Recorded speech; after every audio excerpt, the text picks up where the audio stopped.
32 years out here, and until Bill Williams came with his sons last year to the University of Miami and gave us an unbelievable lecture on special teams play, and we were just kind of blown away by him. And then he asked Ronnie Solinger and Curtis Johnson, myself, to come here and speak, and it's a beautiful place here, and thanks for coming. Now, my lecture tonight is going to be on run block, okay? And there's nothing going to be very sophisticated. I'm just going to tell you everything from starting with the stance and steps, you know, how we try to put it in, and it's kind of fresh on my mind right now. This morning, I got up at Walker campus at Miami and 4:30, and then 6 o'clock we had a meeting. My guys, I'm pissed off because I don't think we played worth a shit last year. And I think my offensive line sucked and I sucked. And we rushed for 125 yards a game, and we've been averaging about 175 to 200 for about 10 years. So that was a major reason why we lost 3 games. We got as many sacks this year as we did in the last 3 years combined. So, you know, there's nothing like getting your ass kicked in the sport of football to convince you that you better go back to work and you better start getting better at what you're doing.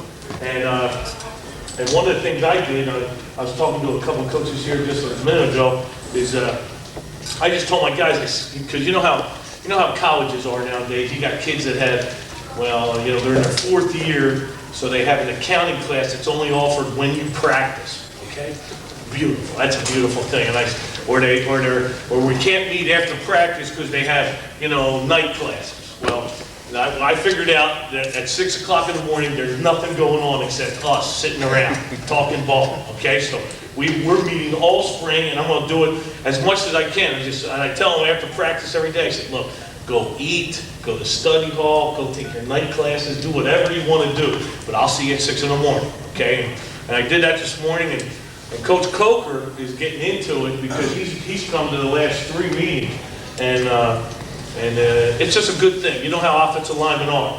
You know, I assume most of your offensive line coaches here, and offensive linemen are the best people in the world to coach, because if they do have egos, you can get rid of it real quick. You know, and they have a tendency to work with each other well.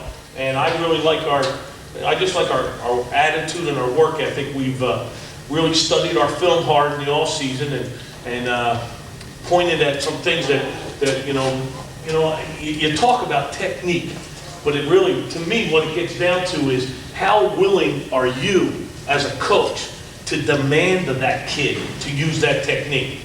You know, because I'm getting to the point now where I'm getting a little crotchety. I'm going to be 48 in March. March 26th here, I'm going to be 48.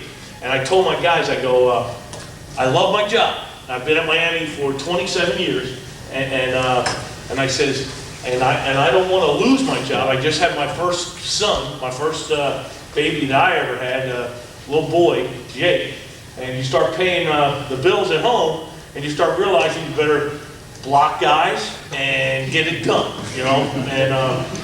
And so I made that real clear to my guys that you know, maybe I don't know, maybe you get in a comfort zone because you won a little bit, and then you all of a sudden start losing a couple games because you're just not being persistent about little things. And I hate to use that little thing phrase because I'm going to talk about the same things, and they may be little, but if they ain't doing them, they're big. They're real big. And that's what I'm going to talk about in this lecture most of the time tonight. Now, before I get started, now I know we come a long way. Today I took a flight from Miami to Phoenix, Phoenix to San Diego, and I got a 7-day advance for $419, which isn't bad. And I know it's probably going to be tough for anybody to come and visit us, but I want you to know our head coach is the best guy in the world, Larry Coker. I love this guy. And I love our staff. We've been together for a long time. We have a small private school at Miami. It's only 8,000 students. Next year we'll be in the top 3% of all schools for tuition at $40,000 a year. Room, board, books, tuition, and tutoring fees. And we have very selective admissions. You know, we had my niece is going to be a freshman next year at Miami. She was 19th in a class of 795 and was scared to death she couldn't get in. You know, we had 18,900 applications for 2,000 admissions, 2,100. And so we got a good school. It's a beautiful little campus. Coach Coker's awesome. We have a clinic on April. I'll pass out lots of stuff here to everybody. We got April 1st and 2nd, we have our clinic. It's on, Friday, Saturday. We'll practice both days. And if you come down, I promise you, if you're into the O-line stuff, you can come right in, sit down right in the meeting. After practice, come on up to the meeting, you know, and Coach Coker's great about that too. So just to get that out of the way, I want to let you know how we feel about, visitors. We love you to come down, and we're going to finish spring ball on April the 9th, and then we open up with Florida State on Monday night, September 5th at Florida State. So we better get ready. We'll find out just how good you are. You don't have to, get your questions answered real quick, if you're any good. Now, let's see. First thing I'm going to start out is with steps and stance.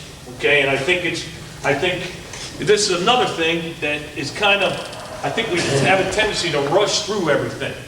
And we've been, like I said, the emphasis is on doing the things we're talking about all the time and doing exactly the way you want. Here's how we teach stance at Miami, okay? I like to, first of all, I was taught by Tony Wise, who just, he was with the Miami Dolphins most recently. He's my guru. And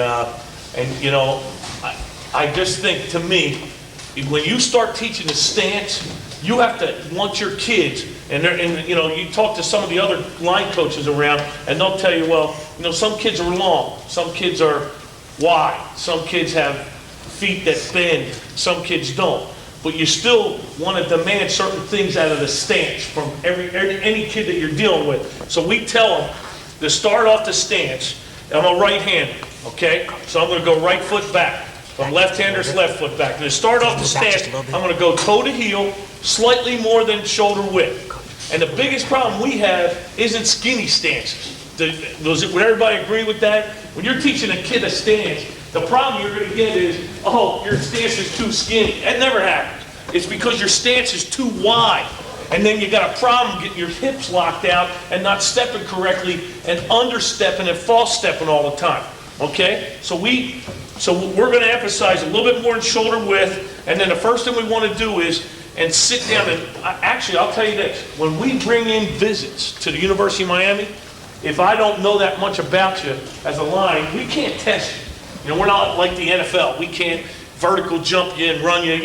We're lucky if we can get a combine result on you.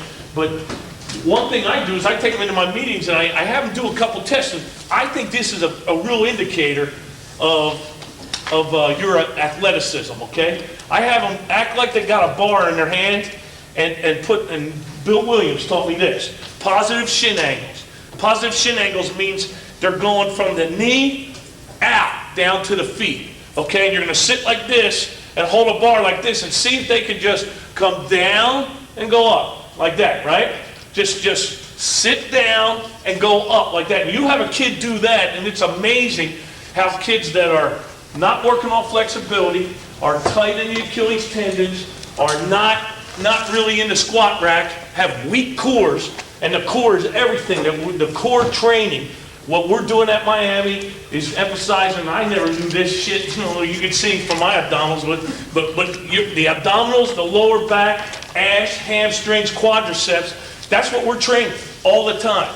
And I want my guys to know, because I think this is bullshit to me, when they say, well, he's an offensive lineman, he just needs to eat and be real big and be tough. Bullshit, he needs to be fast.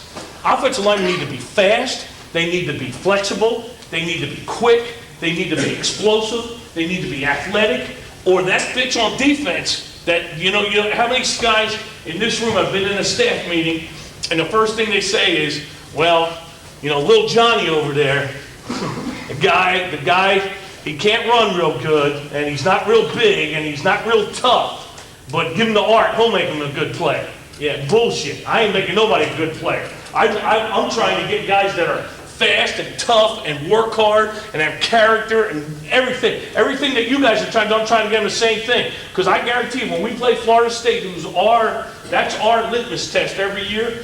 My two tackles are going to block two ends that run 4.6 and a 40 and bench press the whole damn weight room.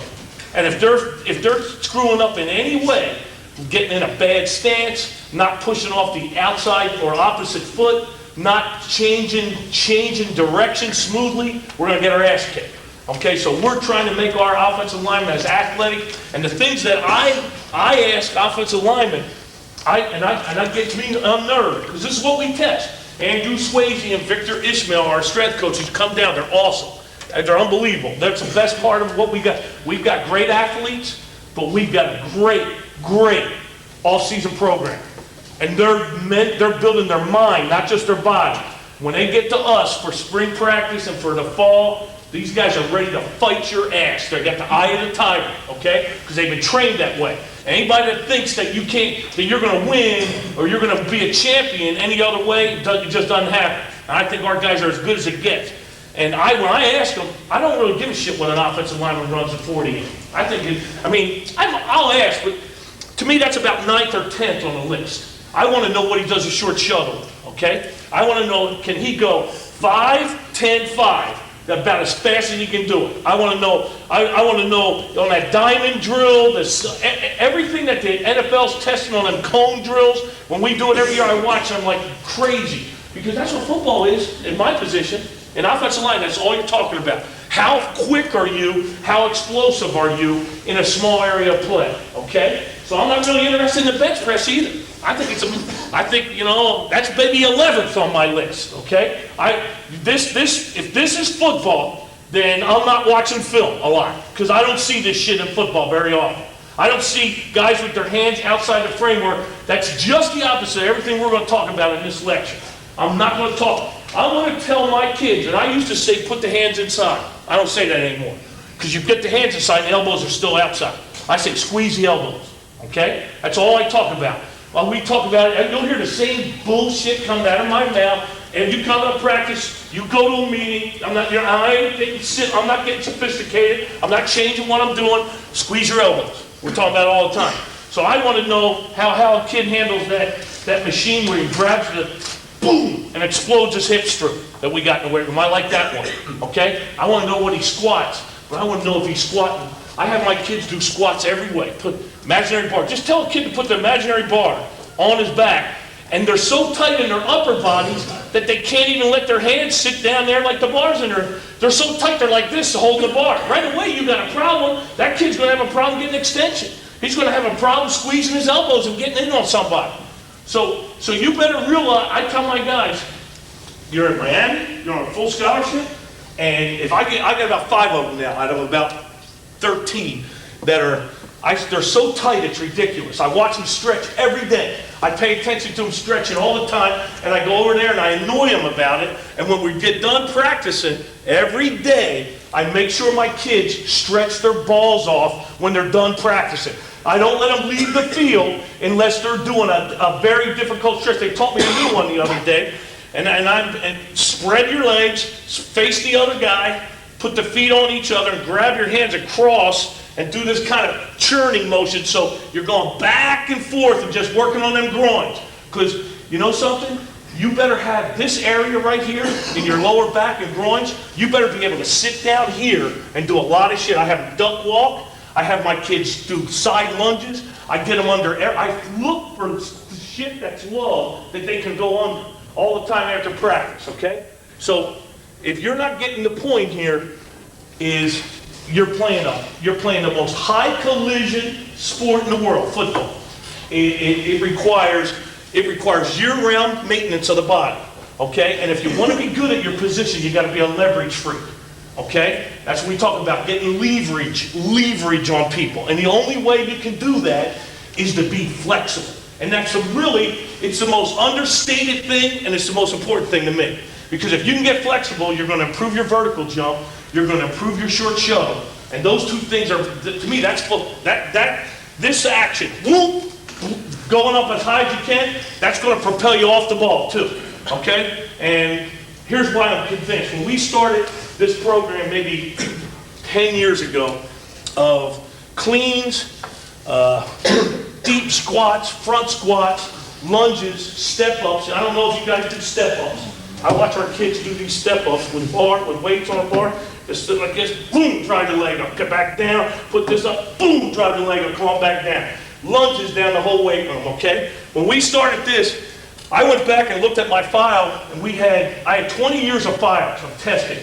We never had anybody over a 30-inch vertical jump ever in the offensive line in like 15 years, and maybe one, okay? Well, now we have this is offensive linemen that weigh ridiculous amount of weight now. It's unbelievable how much they weigh, but we have like 10 out of 14 this spring that are 30-inch vertical jumps, okay? None of them are less than 285, okay? And that's because we're training them with deep front squats, and when they're squatting, if they're going down, if they get real wide, well, that's how their stance is going to be. Try to get them like this.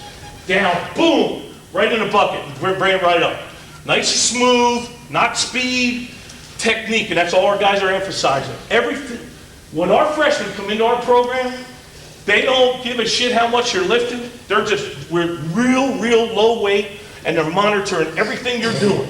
If it's a high pull, a snatch, a clean, all this stuff. And the first thing I hear from everybody is, well, man, if you go that low, man, that's dangerous. Or, why are you snatching? That's a dangerous lift. Oh, shit, you're playing football, man. Danger should be out of this question, okay? This ain't about danger. If you're playing football, then a snatch shouldn't be anything that you should be worried about. It's something that's going to allow you to explode your hips, to extend your body fully at its height, okay? So I'm trying as hard as I can to emphasize to my kids, like, what do you vertical jump? What are you doing about it? How come your vertical jump's only 24 inches? What are you doing about it? And the other thing that I'm emphasizing is weight, okay? In the last year, we've had 6 kids go from between 340 and 360. So think about it, man. Shit, when I played football, you had a 300-pounder, he was like a dinosaur. Now we got guys and you're telling them, hey, you're in good shape at 320. Are you kidding me? You tell me, for every guy you can show me in this world that weighs over 300 pounds, that can play football the way it's supposed to be played, I'll show you 100 of them that can't. Every guy you want to show me that this guy's kicking people's asses, he's going 4 quarters, he's bringing it the way it's supposed to. Every one you want to show me, I'll show you 100 that can't. Okay? So I tell my guys, it ain't about weighing a lot, it's about lifting a lot, it's about running fast, it's about being flexible, and it's about being in great shape and giving great effort. Okay? And if you're not getting that part of the lecture, then you're just wasting time because you're going to get beat. You're going to get beat. You got to tell that kid he's got to be athletic, he's got to be fast, he's got to be flexible. Okay? So now from there, let's go back to the stance. Okay? We're going to go staggered. And when I'm on the field, I want to see my kids. You have a tendency as an offensive line coach, I guarantee everybody in this room will tell you this, that you're going to watch the whole practice and you're going to watch their backs. Well, I'm starting to get away from that. I'm trying to get over on the defensive side and watch their eyes, okay? Because it's amazing how much shit happens when you snap, when you break the huddle and turn and walk out, and how much you can see in that kid's eyes. Is he hustling to the line? Is he trying to get the right split? Is he talking to the 2 dudes next to him or the 1 guy next to him? Okay? Is he intensely studying the defense? Is he finding the Sam linebacker, or Will, whoever he has to do? I want to see him from the front. So I try to watch my guys from every angle, from the side, from the front. And when we do our stance, okay? When we started off, and we just did our first 3 practices. Okay?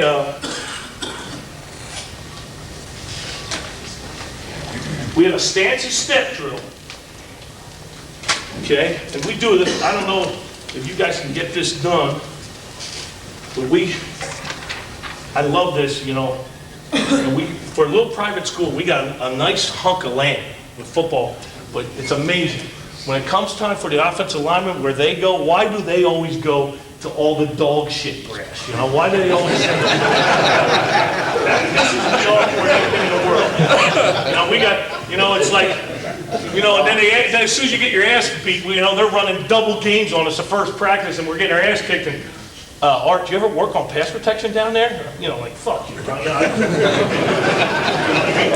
know, down there, because they ain't going down there. It's shitty grass. They don't want to put their fucking sneakers on there anyway. But anyway, pardon my mouth. Here we go. But we're going to go. We do a 15-yard thing called a grid. Coach Wise gave me this idea, okay? We had our field guys come out, and it's 5-yard increments, 15 yards long, and you get it as wide as you can, because I like to involve the tight ends.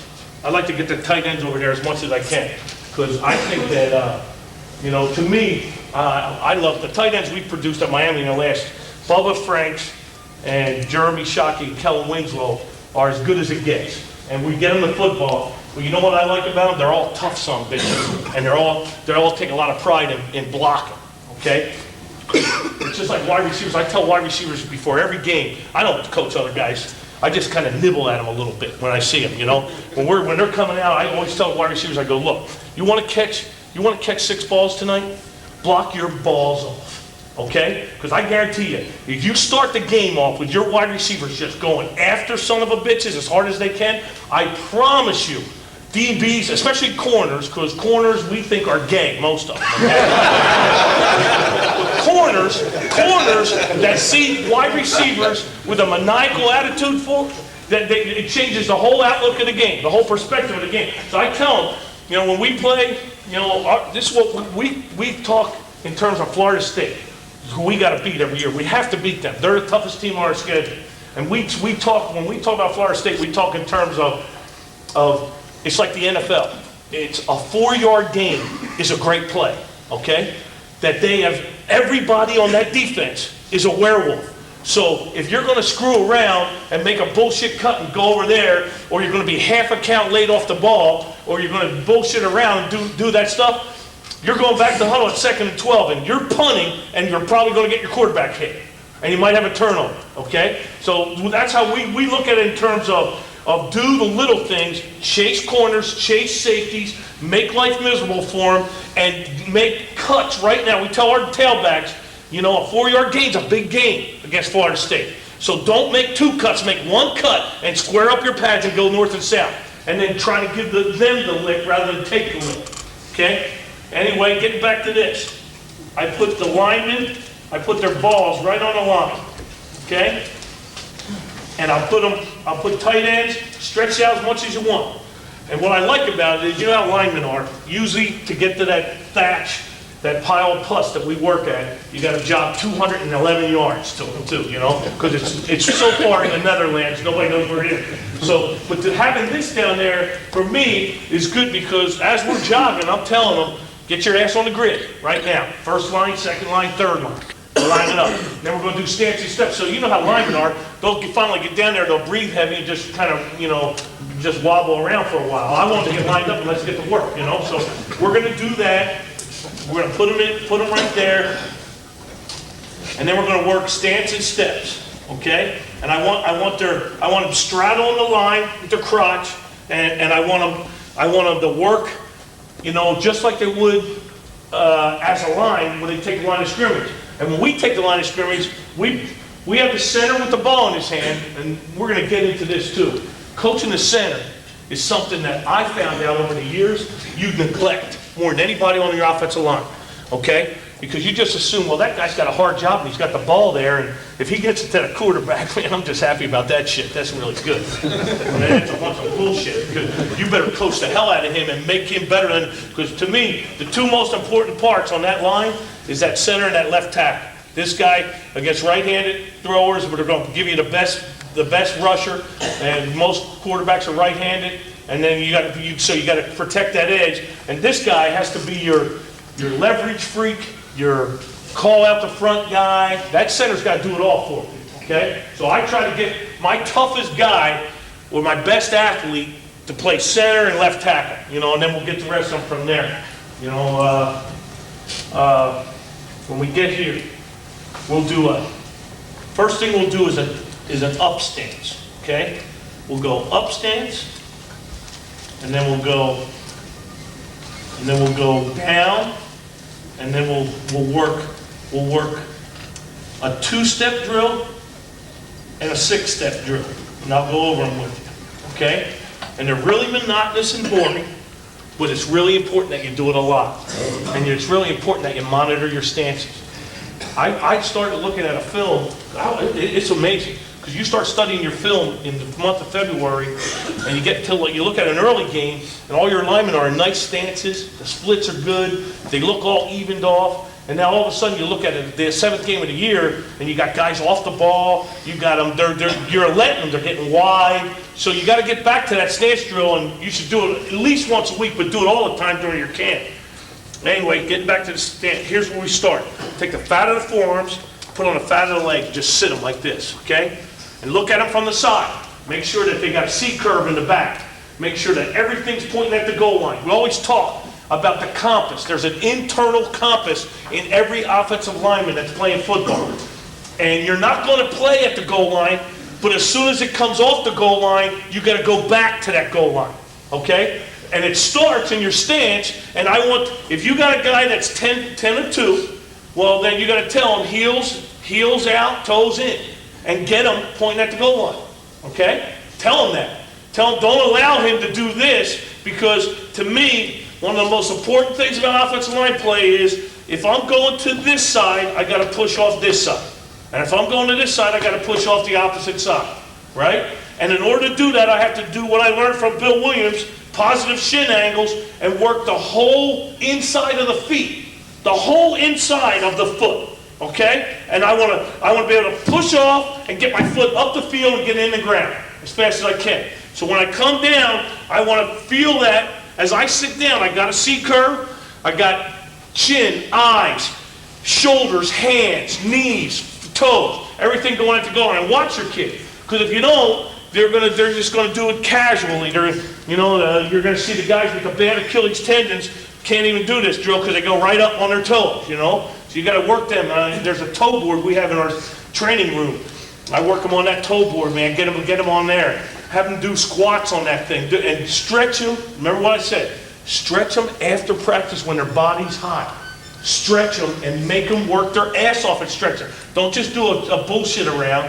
Make them do a very intense stretch at the end of practice when they're hot, okay? So we're going to get like this, and we're going to sit down like this, and I want to see how they look. I don't like to see guys that leave the huddle, and now I come up, and let's say this cup right here is the ball, okay? Here's where I put my guards. I tell my guards that are close to illegal. I tell them to put their hands at the midfoot of the center. Maybe at the front of the foot, but usually at the midfoot, And then the tackle puts his hand where the guard's hands are. And I found something last year, okay? We played Virginia. We played a 50 defense, like what they call Oklahoma, true nose guard, 2-5 techniques, 2 outside backers, 2 inside backers on the guards, right? We hadn't played them in years. We really don't. We see that on 3rd down with their nickel package, but usually we haven't seen that front. We're going to see a 4-man line or a 52, and they're going to slide it one way or the other. But we saw this 50 against Virginia, and we split them out. Because, your coach, as a coach of offensive linemen, you become exactly like your players. They're the most insecure people on the team. There ain't no one more insecure than offensive linemen. They got the worst fucking bodies. They're the slowest dudes on the team. They ain't got anywhere else to go. That's why I tell them, well, let's see, I'm an offensive guard, and I really don't like it here. I think I want to go to tailback. Okay? I'm going to try corner. I'm going to try corner, coach. I'm going to go over there corner. So they're insecure guys, and the coaches are usually the same way. So, before you know it, you're like interlocking your feet. You don't have split. Well, I'm going away from that, and I'm going to challenge the defense, and it's working good so far. Of course, I only had 3 practices, 2 of them with no pads, but I got them out as 3 feet, their splits, and they're trying to get back, and I'm yelling at them all day. I'm trying to get their splits as big as I can get, okay? And people say, you know what I'm starting to find out? And I've been doing this for a long time. You think I would know this shit, okay? But I'm starting to find out that when you have big splits, he really can't. When you have small splits, he can come across your face pretty easy and you don't see it. You don't see him getting heavy. But when you get a big split, you can notice right away when he gets there, and you're going to protect that inside real good. So I'm really committed, because we went against a 50 defense, had success against Virginia with our bigger splits. I'm committed to get them as big as I can get them. I may change my mind if we get a few sacks, but For now, I want to get them as big as I can get. So we're off the ball, we're at the midfoot of the center, and we got 3-foot splits, okay? And when they're in this drill, have the center put either the ball or his hand on the line and have them line up to him all the time. Do it all the time. Use cadence. Here's another thing. Another little pet peeve I have about football. Before I came out here, I watched film with my kids this morning at 6 o'clock.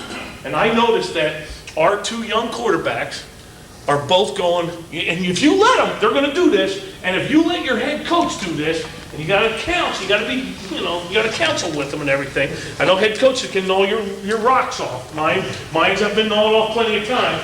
But you need to use your snap count.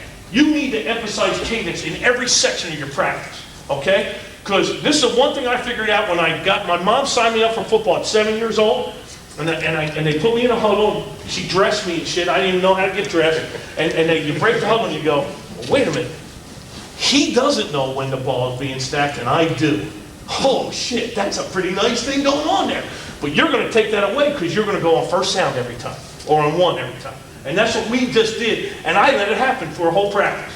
And I watched by about the middle of practice, and the D-line, don't take them long, by about the middle of practice, they're literally moving before we're moving.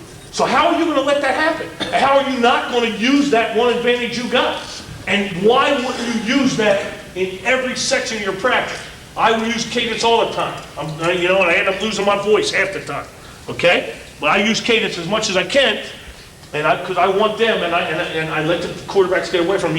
You know what? All you got to do is go at the University of Miami with our werewolves we have on defense, and just get in a blitz drill, and have that quarterback get sacked about 3 times in a row, and then just walk over to him and go, "Hey man, keep going on 1. That's a good deal." Don't worry about it, because I ain't getting kicked. Your ass is getting chiseled. You know what I mean? I'm not. And then he'll kind of look at you and go, he's probably right, Because first time you go 3 hard, they're offsides. I guarantee you got 5 yards, And if you don't want to do that, then because remember the staff meeting, those guys are better than your guys. You're kidding yourself. If we're doing our jobs right in college football, offensive line coaches would be recruiting defensive line. That's what we really should be recruiting. You know what I mean? Because if they were good enough, most offensive linemen would be playing on defense if they could run good enough. That's why they're not over it. Okay? And if you disagree with me, then stop out on our field, because every one of them guys on defense can run. And as soon as they can't run, they give them the mitt. I know that's how they get right to me. Oh, he can't run, but hard will make him a player. Yeah, I got you. Anyway, let's get back. We're at stance. I'm down like this. I'm sitting in. Now, here's where it gets interesting. You tell them to go from here, and all I want you to do is put your 5 points, all 5 points in the ground. That's all I want you to do. I don't want you to change anything else on your body but your hand that's going down. All I want you to do is put that in the ground. Now, where do you put that? That's the first thing they ask. Where do you put that? Well, I just go like this. Everybody's arms are different, but I don't want you going over here, and I don't want you going over here. I want you wherever that arm hangs, okay, and just put it right in the ground. And as long as you can put your ass up, your hand down and your ass up. I want your ass up in that stance, okay? Now, just that tells you right off the bat that all we were talking about, core training, right in the stance, the first thing you do in football is about your abdominals and your ass and your lower back, okay? Because if you think all you got to do is work this stance I'm going to tell you, this drill I'm going to tell you about. You get in here and work a 2-step drill and have your ass up and your eyes up and your pads down. You're working your core like a bastard you are, okay? You are working as hard as you can. You're working that core, okay? And I want those guys to put their hands down, and so here's where it becomes amazing. Because as soon as they do this, the guys that have high bad Achilles, their heels go on. Okay, and as soon as they go down and put their hands down, this shit happens. You guys seen it, right? You go from a nice little up stance, just putting your hand on the ground, it becomes a track stance. I don't know where it comes from. And I'm very demanding, because I got one guy that's irritating the shit out of me right now, okay? He's coming up to the line of scrimmage, and he's bouncing his hand around and twitching his feet and everything, and I'm going like, we have motions, we have a lot of movements, okay? And if you're bouncing around, we're gonna get a penalty, okay? I want you to be able to smoothly, you should have at least a good enough athlete that he can come up, go like this, put his hand on the ground, be ready to go hit somebody in the mouth, okay? Everything squared up, everything going at the goal line, okay? Now, here's you get to the first thing you do. So what do we teach? This is the 2-point stance, then the 3-point stance. And then we got the 2-step drill and the 6-step come-off drill, okay? Now, the four steps that we're going to emphasize are lead. No, you can't see it? Nope. I'm sorry, my bad. Lead, down, zone, and pull, okay? And I'm sure there's some other steps, but, you know, that pretty much covers them for us, you know, at Miami. We're a zone team and a gap team, okay? And all gap blocking is in and up going inside to the football, you know, and all zone blocking is out and up going to the outside number of the defender, okay? So I'm going to work my right foot and my left foot, transferring of weight. Now this is something that I've figured out in the last 4 years, and it's driving me out of my mind, okay? Every day, nowadays with the computer, now just think about it, you know, with these Pinnacle systems, you actually get off the field, and by the time you're showered, you just go up and you sit down there and you got 9-on-9, which is like a half-line drill of 7-on-7 with the offensive lineman in there.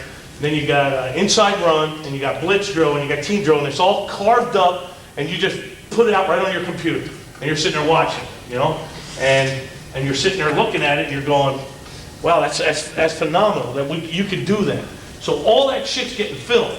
And then we do this one drill, and it's hard for me to get to it, but I think it's one of the most important things we do, is we just line up the offensive line against the defensive line, and we work all our combinations.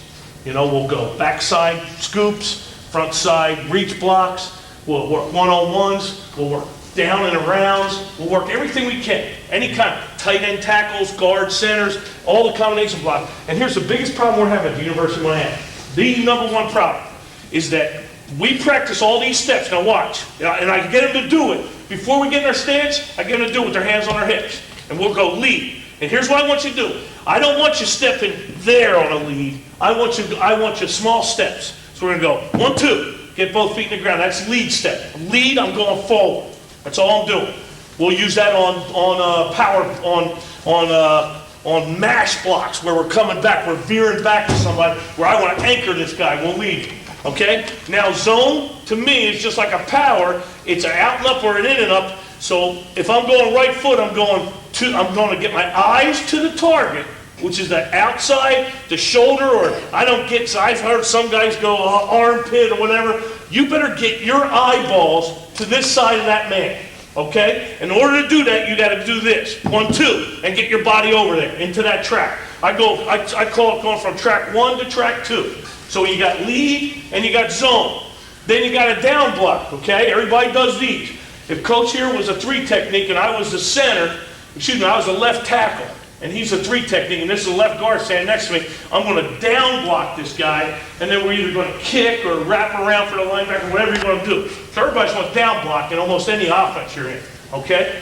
So, and all that is to me is the same as a lead step, only now my goal line is at a 45-degree angle, okay? And the biggest problems you get on that down block, on that down step, is the twirl in with the foot. The foot twirls in like that, because you're not pushing off the opposite foot. So you want to get the foot in the ground, and then you want to have a base when you hit it, okay? And I want to be going right there at that guy. And I want to do those 2 steps, so here's what we're doing. Right foot, I'm just using a whistle sometimes, cadence other times. 1, 2, come on back. 1, 2, come on back. 1, 2, down block, come on back. And then pull, I want them to throw their elbow, and gain target, gain ground to the target, push off the opposite foot. 1, 2, and that's what I'm like. So now we're going right foot, we'll do it with hands on hips. Right foot, left foot. 2 steps, right foot, left foot. I'll get them down in their 2-point stance. Right foot, left foot. I'll keep doing it all day. It's like a band marching, okay? Now, the point I was making is, when I started, you just don't have enough time to get through all this film. Because they're filming everything but you scratching your balls when you're at practice. They're filming everything that you do. And I can't get to this, and I finally started watching because I was so frustrated that here's what all my offensive linemen are doing. I'm doing all the drills, and I'm working going forward.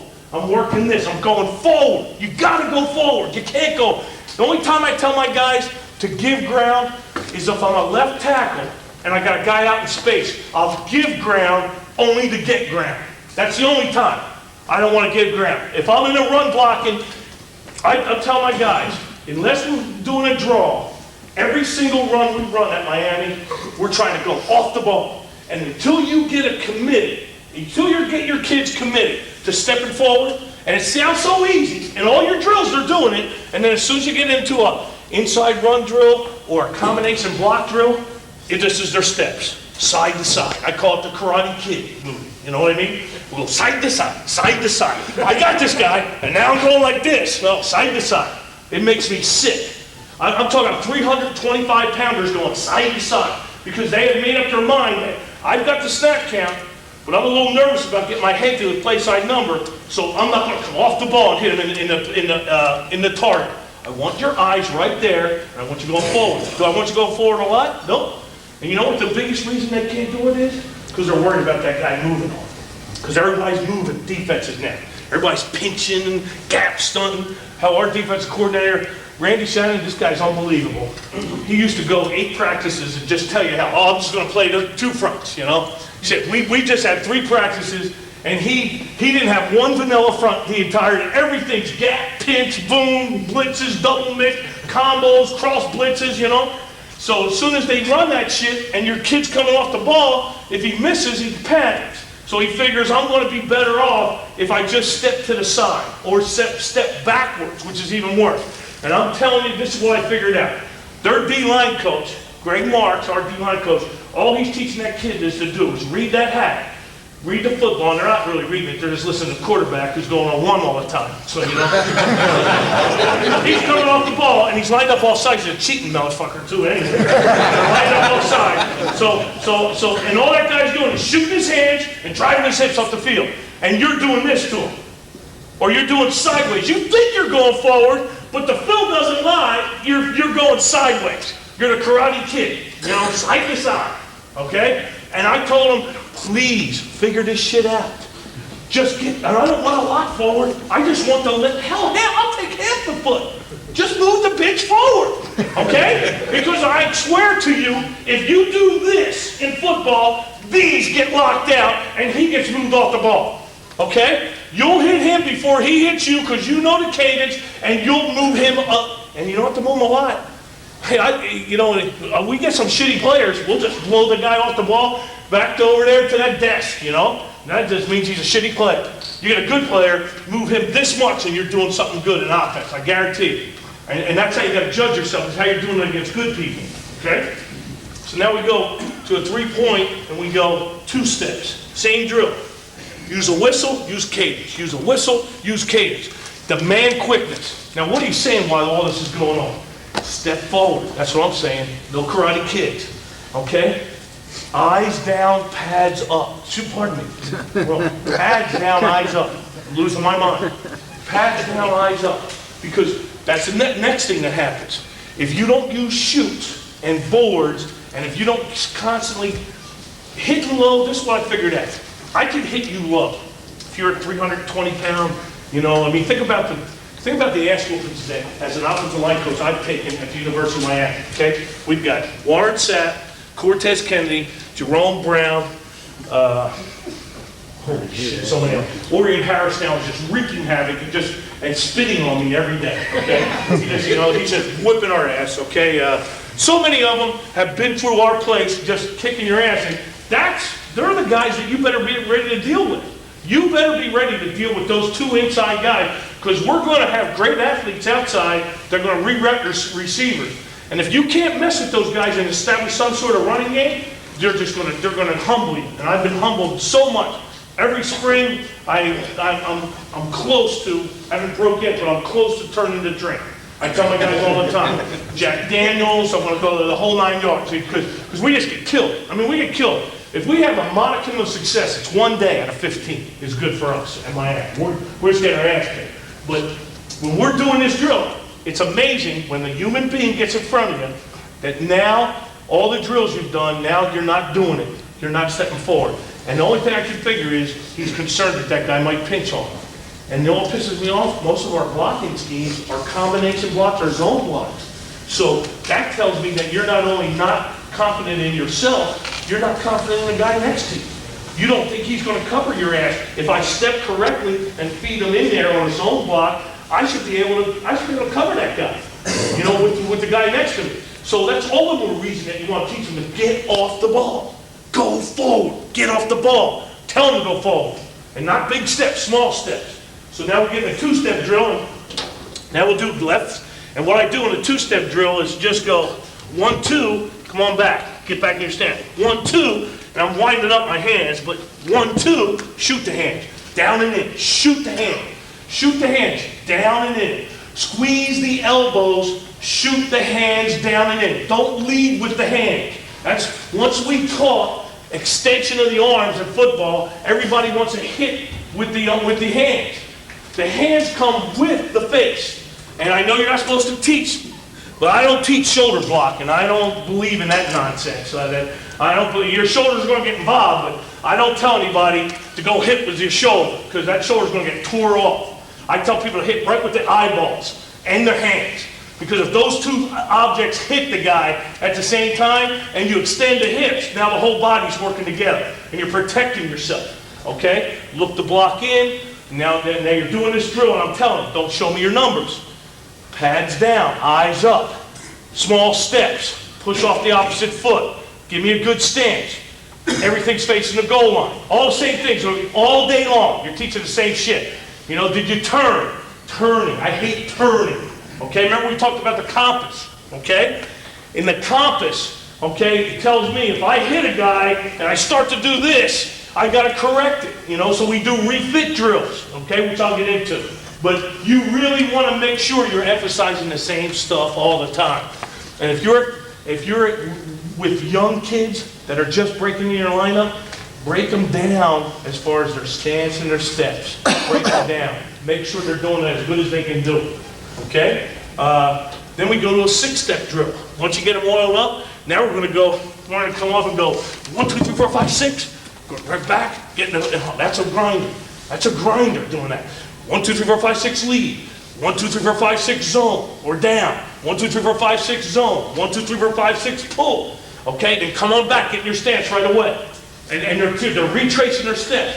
What are you emphasizing on the pull? On the pull. Don't do this and raise up. Lean and go forward and get to your target and push off the opposite foot. Go forward. Throw the elbow open to the target. You're emphasizing that all the time. If you want to add a 5th one, you would add a lateral set, a pass set. A lateral set, you would add to that. Okay? Okay, and but now you've done, to me, just by emphasizing the footwork and the 2-point stance and the 3-point stance, and then working the 2-step and the 6-step drill, and just doing that over and over again, and getting them on that grid, and getting them lined up correctly, and using cadence, you've incorporated, without ever hitting anybody, you've incorporated a lot of the skills that are necessary for your line to play well. Okay? Yes? You mentioned earlier about raising the butt up. How does that affect your pass drop? Well, I've seen some teams where the guys are actually only almost squatting down. yeah, well, my center wants to do that now too, but I don't care. I want to run the ball. I want to run the ball, and I'm going to put them in up stance. If we're in 2nd down and 17 or 3rd down and 12, they're going to be in up stances anyway. Yeah. And then you know, so I ain't worried about you know, to me, if we're not running the ball at Miami, if we're not playing run defense, we're getting our ass kicked. We lost 3 games this year. We ran for 54 yards against Virginia Tech. We ran for 51 yards against North Carolina. And the second half, we went 8 consecutive 3-and-outs against Clemson with a 2-touchdown lead and got beaten overtime at home, okay? Because we couldn't run the ball, you know? And to me, that's the whole key to this thing. I want to run the football because if I'm running the football, throwing the football is easy. And if I'm not running the football, throwing the football is gonna be hard. I believe that, you know? So, and if you gotta throw all damn day, get them on up stance, you know? And I mean, I just want them, here's, you know how I got to getting the ass up? Jim Burt was my roommate in college, played for the New York Giants for about 12 years. He comes to one of the games, he's right there on the sidelines. He just walks up and starts coaching guys, right? And I'm sitting there right in the game. I've been playing, so I really are. He comes right into my ear and he goes, man, your offensive line stances suck, you know?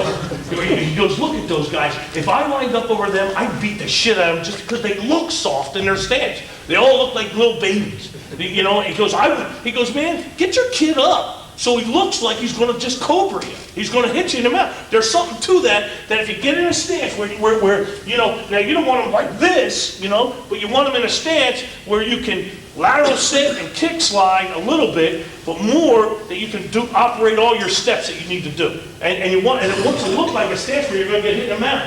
I hope that explains it to you, you know, but I understand what you're saying. You're certainly giving something up on a set. Yeah. So are you doing 60-40 weight, 70-30, forward Nah, back? I don't get into that. You don't get into that? I just get heels, you know, positive shin angles, like Bill Williams. You know, I want working off the inside. Push off this foot, push off this foot. You know, that's all I'm working on. And most of the weights kind of, you mean 60-40 on the front and back of the foot? Right. It's probably more on the front foot. But I want it on the insides of the foot more than anything, you know, so they can pivot off of it. Okay? Kids have a hard time understanding it for whatever reason. How about the centers? The centers are so used to push on the outside pads. How you just get them to get those knees locked in when you do. Well, that's a good question, because right now, like if I, like coach, like right here, if he's right in front, square up to it, right there. If he's right there, he's a one technique. Right now, if we're running a play over here, and this guard right here, we're working together trying to vertically power this guy off the ball, all my centers are snapping the ball and doing this with their foot. It's every play. I can't get them to do that right there. And it's not only the one foot, it's the both feet got to work together.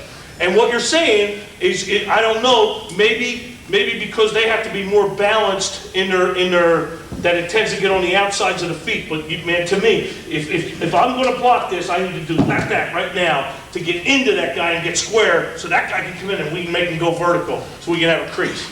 And we're not getting creases right now because this guy's doing this all the time to brace himself. And if that guy, and that's if he's hanging there, he's going to drill you. So you're going to have a problem with movement. And if he wants to move across your face, the minute you do this, you're just not playing football the way you want to play, you know? So here's what I did this week. I took our graduate assistant and I told him to go over, because we send, you know, because I like to kick the crap out of my guys before practice, okay? You know, but you send them down there and they're just bullpen snapping.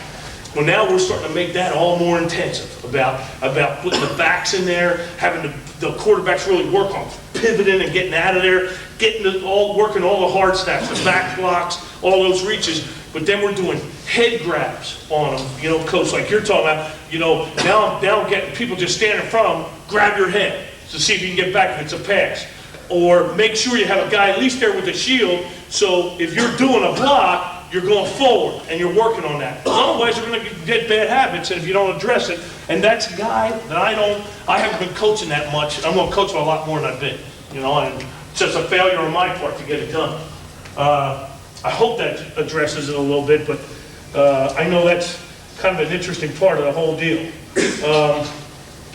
Okay, next thing I want to talk about is once you start hitting the fit series, okay?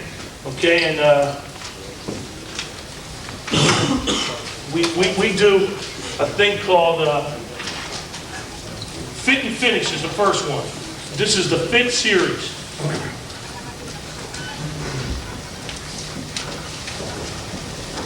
First drill is Fit and Finish. Okay, I know a lot of people have been doing this, but you know, some guys that can hit, you know, some guys can go and just, you know, whack a guy in the face, and other guys can't do that. Okay, everybody knows that if you coach them all. But the one thing that we want to do is start it off with an already fitted guy. Okay, So let me use you for a second, Coach, okay? So now here's another thing to coaching. And we're always learning, to me, in coaching, because all we are is teachers, okay? And I tell my guys all the time, knowledge is king. Knowledge is power in the sport of football. The more you know, the more you prepare, the better you're going to be, okay? And we always talk about, man, as much physical shit as we're doing in this sport, it's mental, it's so much mental, it's ridiculous, okay? But when we're working together, I want him, he's servicing me now, I'm the offensive lineman. I want him I coach that guy a lot at practice now. Because, there's nothing worse than those guys that to me are selfish, and they're going to say, well, I did my rep, now I'm just going to bullshit around while you do your rep, okay? And it really irritates me. So in this drill, first thing I'm going to do is I'm going to take your head, relax, now come on down and go right into my chest, here, boom. I'm going to place his head, come on down further, bend, boom, I'm going to put it there, and I'm going to grab his elbows and I'm going to squeeze him. I'm going to fit him in. I'm responsible for fitting this guy into my body, okay? Now, relax a second. Now, the worst thing, I call them duffel bags, okay, is the guy comes into the drill and he goes like this. Okay, here you go.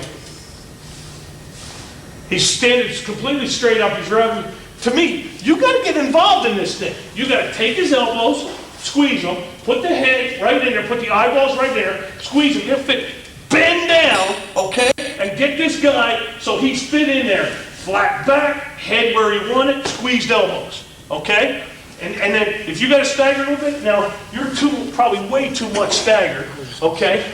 Okay, it's way too much staggered, but I like to work this drill right foot up and left foot up, okay?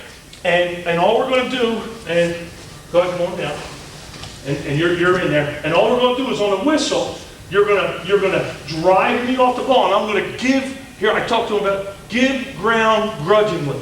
It doesn't mean be a prick and beat the shit out of a guy. It means give him a good look and give ground grudgingly. So I'm in here, and now I'm going to give ground grudgingly, boom, and he's going to drive me off for first 5 yards. On the next whistle, okay, he's going to raise up out of that look. He's going to be down here like this, and on the second whistle, he's going to come up like an airplane. I don't want him standing right up and walking the guy off. I want him driving off and coming up like an airplane, just from low to high, okay? So that's good. Hold on for a second. It's a 10-yard drill, okay? Why are you going 10 yards? Because it's probably not going to happen very much in a football game. Well, I like to overemphasize all drills. I always tell my guys, overemphasize the drill. If I tell you to sit down and pass like this, well then get down like this the next time. Keep getting down lower and lower. If I tell you to fit your elbows and squeeze them, squeeze the shit out of them, okay? If I tell you to get down low, get down lower, okay? If you stagger and you get fitted in there, the first thing that's going to happen in that fit and finish. Now you can imagine, these two are going against each other, okay? And it starts off, and they go about 5 yards, and then they finish the last 5 yards, okay? When that's going on, the first thing that breaks down is when he's fitted in here, the first thing that breaks down is he steps back. Ain't that interesting, okay? That's the first thing you got to correct in the fit and finish drill, is that you work hard on getting his eyeballs to the target. Eyes up, pads down. Squeeze the elbows, get a flat back, get a stagger, go right foot stagger or left foot stagger, and the first thing that happens is the back foot goes back, and then you go forward again. Same thing you want to get on the field when you get in your stance, okay? And I'm telling you, because I've been watching this, and that's all we're doing. It's everybody. But now, suddenly we've put an emphasis on it, and we're starting to get 3 or 4 guys that are stepping off the football. So I know if you emphasize it, that's what coaching is all about. Put emphasis on it, and you'll get guys stepping off the football, okay? So fit and finish. Go ahead, Coach. What was your question? Well, question on having your feet square at the point of attack. I mean, isn't that the most important? Is your first step and you're loading up, your second step, you're parallel. You're Exactly. You're on compass at the point of attack. Yes. So you can't be staggered, you have to be parallel. Well, but this, You could but be this drill parallel though, and staggered, but, well, and when I mean, say you see staggered, parallel, yeah. I don't mean like this. We were too staggered. Right. I mean just slightly staggered, and the only reason is because now this is after the contact. This drill is simulating, we've now fitted into the, and I want you to feel you're already into it. So we're driving it, you know? And if you want to keep them level off, I've seen a lot of kids get leveled off, but the stagger I'm talking about is very slight. Maybe toe to heel, maybe toe to midfoot. You know what I mean? I just want to emphasize one foot or the other going forward, and, because the first thing you get in the drill is this. You Right, know? no, the first step is forward, second step gets you parallel. Exactly. Exactly. As you're fitting. Absolutely, you have to get that. And that's another thing that we don't emphasize enough, is the second step. Because the first time you get the guy doing that, and you get him going forward, get him lead step, zone step, down step, then this one just doesn't move. Okay, so, and that's, I don't know what it is. You know what I think it is? It's what we're talking about, it's paranoia.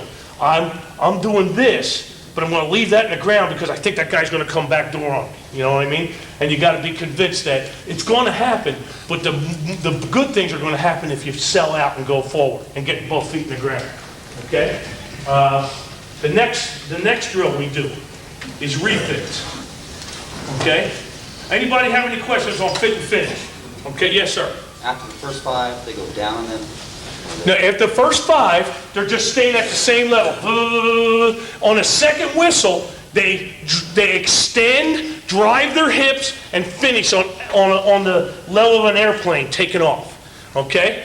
And the first thing you're going to get wrong on that is after they've done everything right, they're going to go like this and then start running, rather than driving through with their hips and trying to extend at the same time.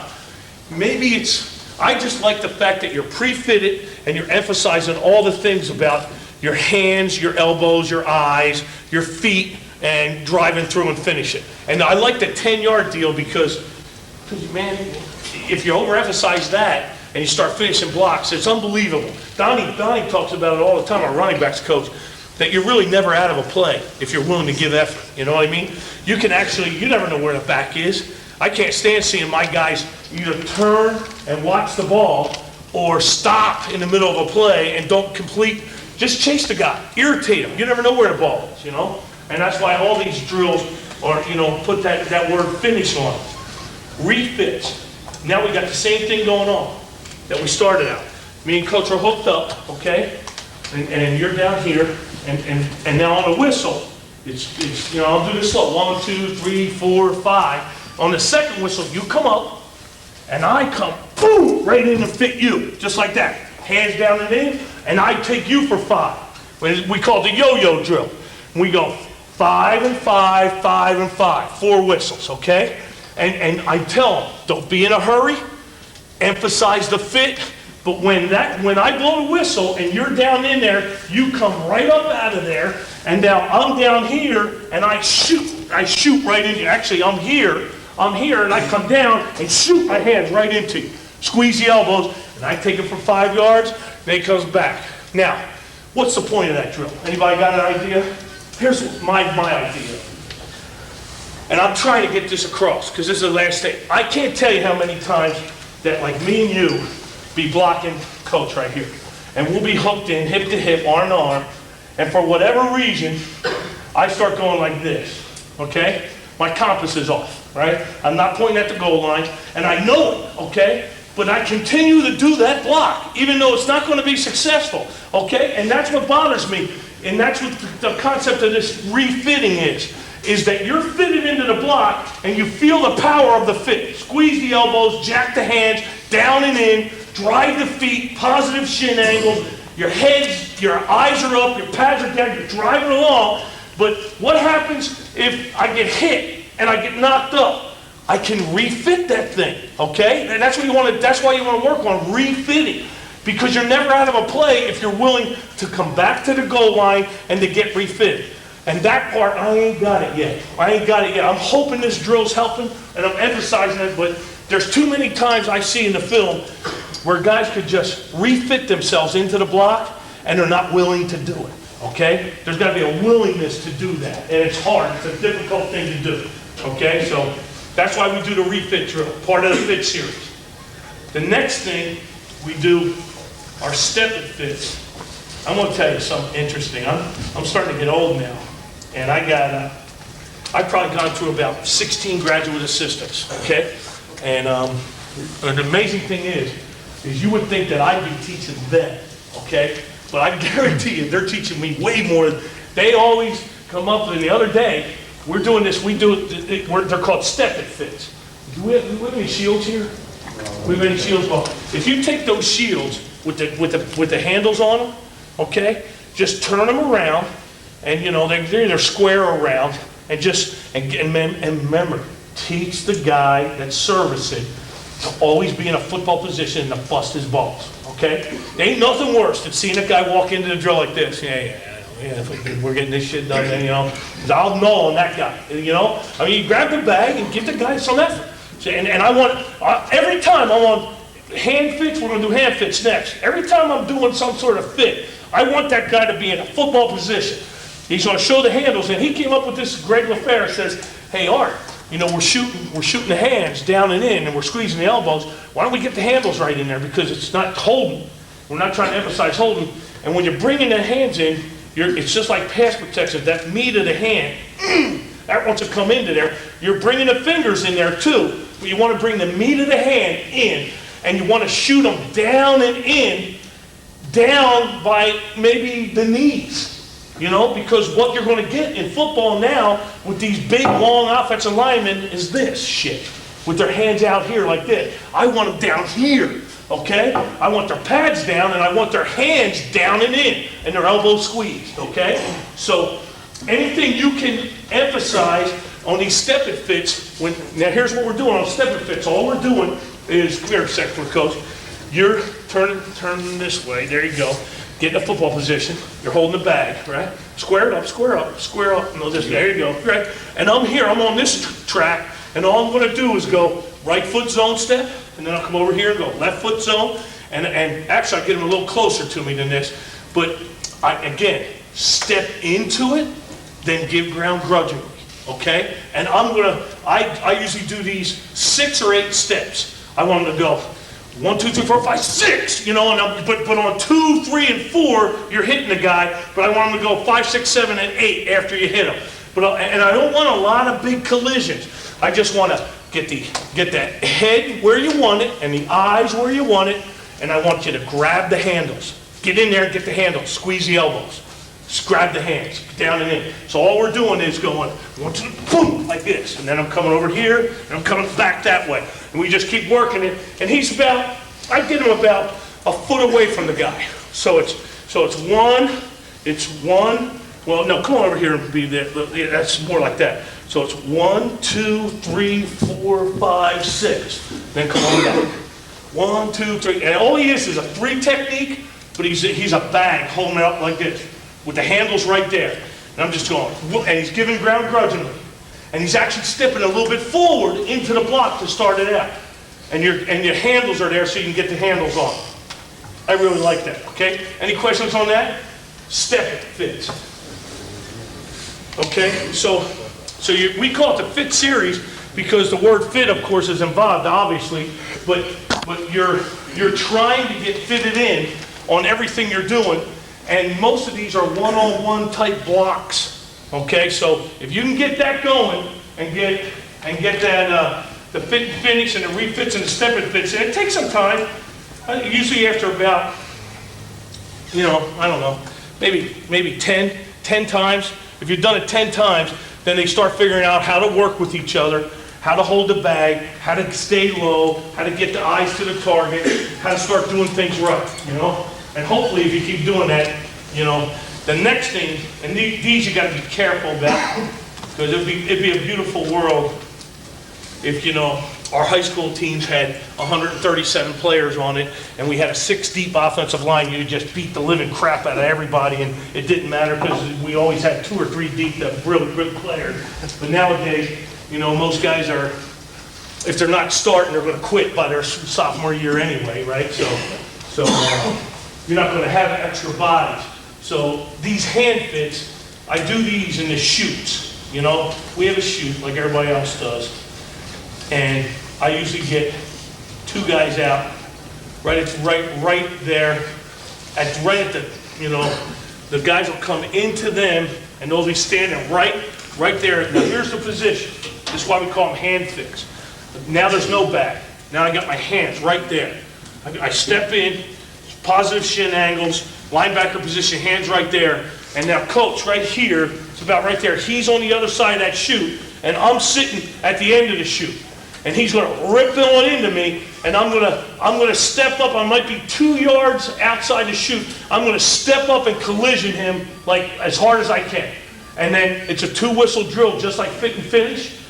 And here's what, now listen to what, just another graduate assistant taught me this one. As soon as we did the fit and finish, oh, that's going good, because there's not a lot of collision in that. And we're emphasizing all the little things, and things are going good. Then we go to refix. Oh, yeah, we got them going pretty good, right?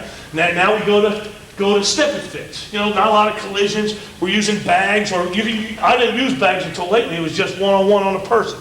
Boom, you're stepping good. 1, 2, 3, 4, 5, 6. 1, 2, 3, 4, 5, 6. Boom, going left, going right. Now all of a sudden you do full speed collisions, and all the shit goes to hell, right? All the shit, the guy's head's down, the feet are crossed over. So what we did when we start doing hand fits, and this bothered me, but do it walk through, half speed, full speed. Listen to me, okay? Walk through, half speed, full speed. Just to start it out.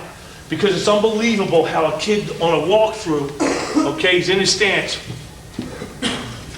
boom, and just walking that through. Now go a little bit half speed, okay? For whatever reason, some kids are natural, some kids are natural whackers, and other guys need to be brought through as, and if you can slow it down for them, I don't like doing it because it irritates me, but walk through, half speed, full speed. I do my combination blocks like that too, when I get a chance. Or I don't know about the walk through, I usually go half speed, full speed. So. But hand fits, if I'm in a bad mood, we'll do 5 of them a piece. And if we're getting after it, we'll only do 1 or 2 of them, But I like to go through that fit series as much as I can, because to me that's football. That's football. You're teaching them all the things, all the points of emphasis that we've talked about in this lecture are being taught in that fit series. Eyes up, pads down, squeeze the elbows, look the block in, step off the opposite, push off the opposite foot, okay? Positive shin angles, hit low, stay low. There's another one. Put that one in your arsenal. Anybody can hit low. Hitting low is no big deal, but staying low is a big deal.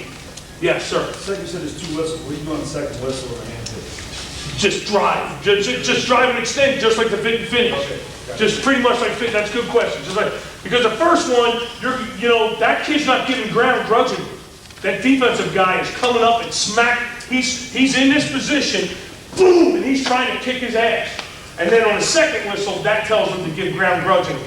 And then it tells that offensive guy to start, extending, driving his hips, and finishing from low to high, or low to relatively high. So the first whistle starts the defensive player? The first whistle starts both players, or cadence, or you can use cadence. But the first whistle, this is a violent, high collision, full speed drill. Whack. And if you're not hearing whacks, then I'll say, oh, we're going to stay out here for a while until we hear some whacks. And nobody wants to hit anybody. We'll just stay out here for a while until we get some whacks. You've got the offensive player in the cage in a 3-point stance. The defensive player is in 2. Actually, the offensive player might be slightly outside of the cage and enter the cage from just outside it, and the defense, because the cage is only maybe, say, from the length of that cage. We got an orange one, but it's about from here to maybe his head, and you got an adjustable height deal, and you guys are so big nowadays, they all want to duck their heads. That's why I want to get them in there, but you get them just outside the chute, and they come ripping through the chute, and you don't want to put this guy right in there because then you'll hit the head in the chute. You want the defensive guy about 2 yards outside, and then he steps up about a half a yard and takes on the collision, and then from there, you get some violent collisions. He gives ground grudgingly on a second whistle. Okay?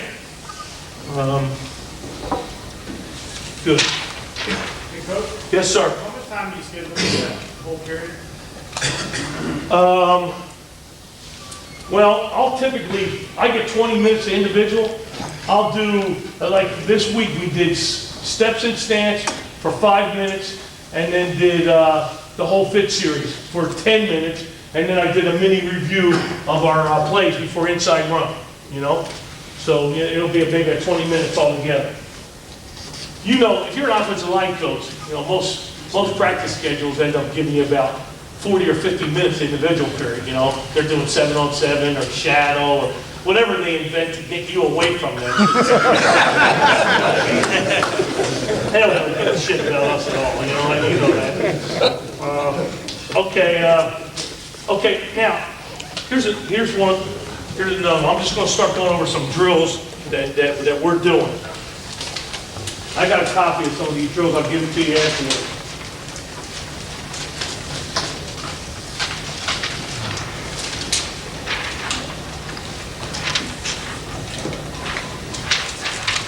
Okay, this one here, drive direction, okay? This one's a great drill. It's kind of like it's a reach block, kind of like the step it fits, but now you want to add a new dimension to it. And I usually do this on the grid, okay? I'm going to use you again, Coach. You're right there now. Now you can do this on linebackers or defensive linemen, okay? And you can do it different directions, okay? But here's what I know about football, okay? There's nothing worse than when an offensive lineman comes off to you on the sideline and goes, you know, Coach, that freaking back should have went over this B guy, you know? I just look at him, I go, you're shitting me, you didn't just say that, did you? You're not telling the back where to go. You know we're already giving him extra money on his scholarship anyway. You think you're going to start telling that guy where he needs to be going, you know? Well, you know, and I tell guys, look, this is what you know.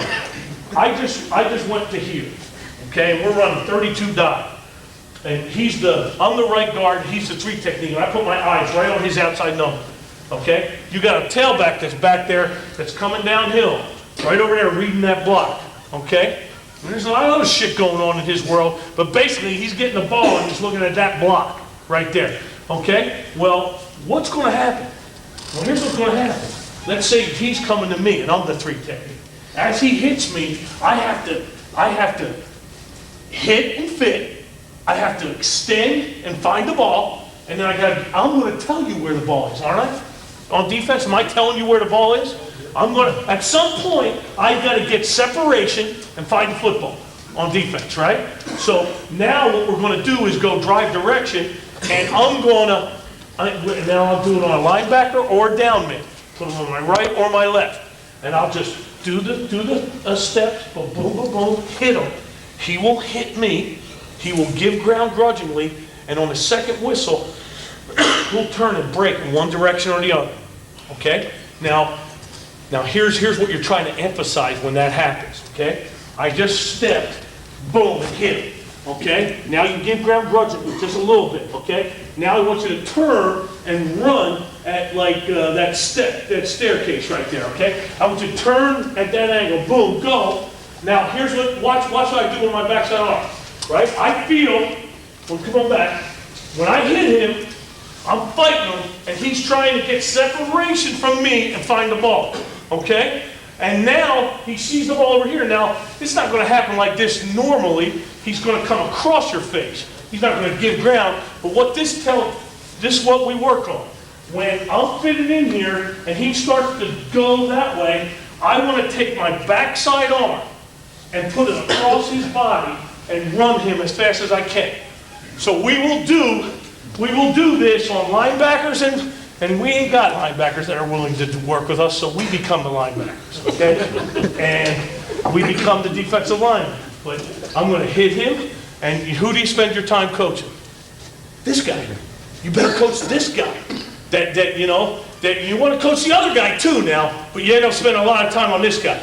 In particular, early on in spring practice or fall practice, I'm making sure that those service guys are getting their asses coached as much as I can.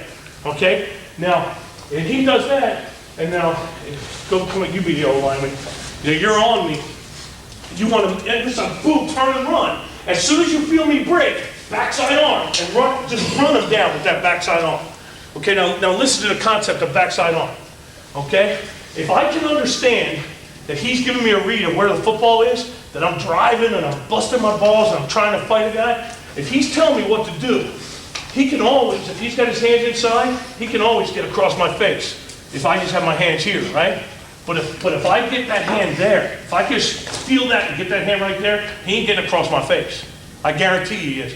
So, and you can see it on film.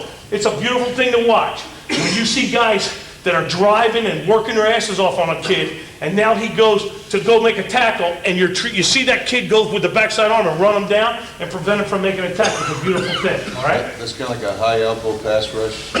Same thing. Exactly the same, okay?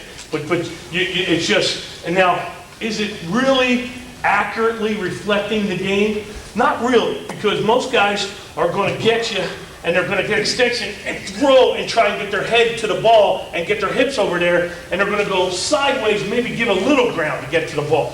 They're not going to turn and run, but I just want to instill in your kid the daily makeup that the guy goes there, I run his ass down, and I get my backside arm across his body.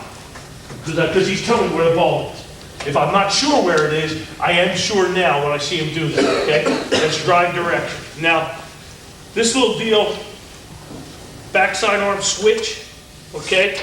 Backside arm switch is now, we'll do that same drill. You're good, you're good. We'll do that same drill, but I'll get in there, and he'll move that way, boom, and then I'll level him off. You know, he'll go about 2 or 3 yards, and I'll level him off, and then I'll go the back way. It's just a 3 or 4 whistle drill. You're doing the same thing. You're getting this kid to step into the block, start going this way, then start going this way, then start going this way. So he's working backside arm, backside arm, backside arm. Okay? And again, is it reflective of actually how you play the game? Not really, except that it just instills that ingrains it in his head. I want that ingrained in that kid's head. Okay? Okay. This one, I want to work on. Now, when I say linebacker blocks, all that is all the same drills we've been talking about, but we're doing on linebacker level. Okay? So you're going to do it on 3 techniques and 2 techniques. You're going to do it on linebacker level. Okay? The next thing we're going is down blocks. Okay? This is a real tough thing. Real quick, on your line blocks, you ever kind of try to armpit high elbow or turn or anything? You're just going to get your head and just go up the field? Yeah. You ever try to turn them at all or anything? Well, I try to get them not to turn as much as I can possibly get it. Because kids will turn naturally almost every chance they get. And I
get back here to run block it, okay? Now, what was that coach I was just talking to? Coach, what's your name? Leo. I was just talking to Leo here, and he brings up a good point. When we were talking about squeezing the elbows and fitting the hands, okay? He said, how do you bring the hands down so low and still get leverage? Well, and another point somebody brought up over there when we were discussing the stance is, and I said it wrong. When I said I want the ass up, I don't want it up like this. I just want it flat, okay? Because I don't want the ass down in the stance. When you get in, I don't want this in the stance. All I want is that. When I say ass up, I don't mean I want it way up, pointing, like kind of like a D lineman. You know, I just want the butt up so there's some sort of a aggressive posture for the offensive lineman, okay?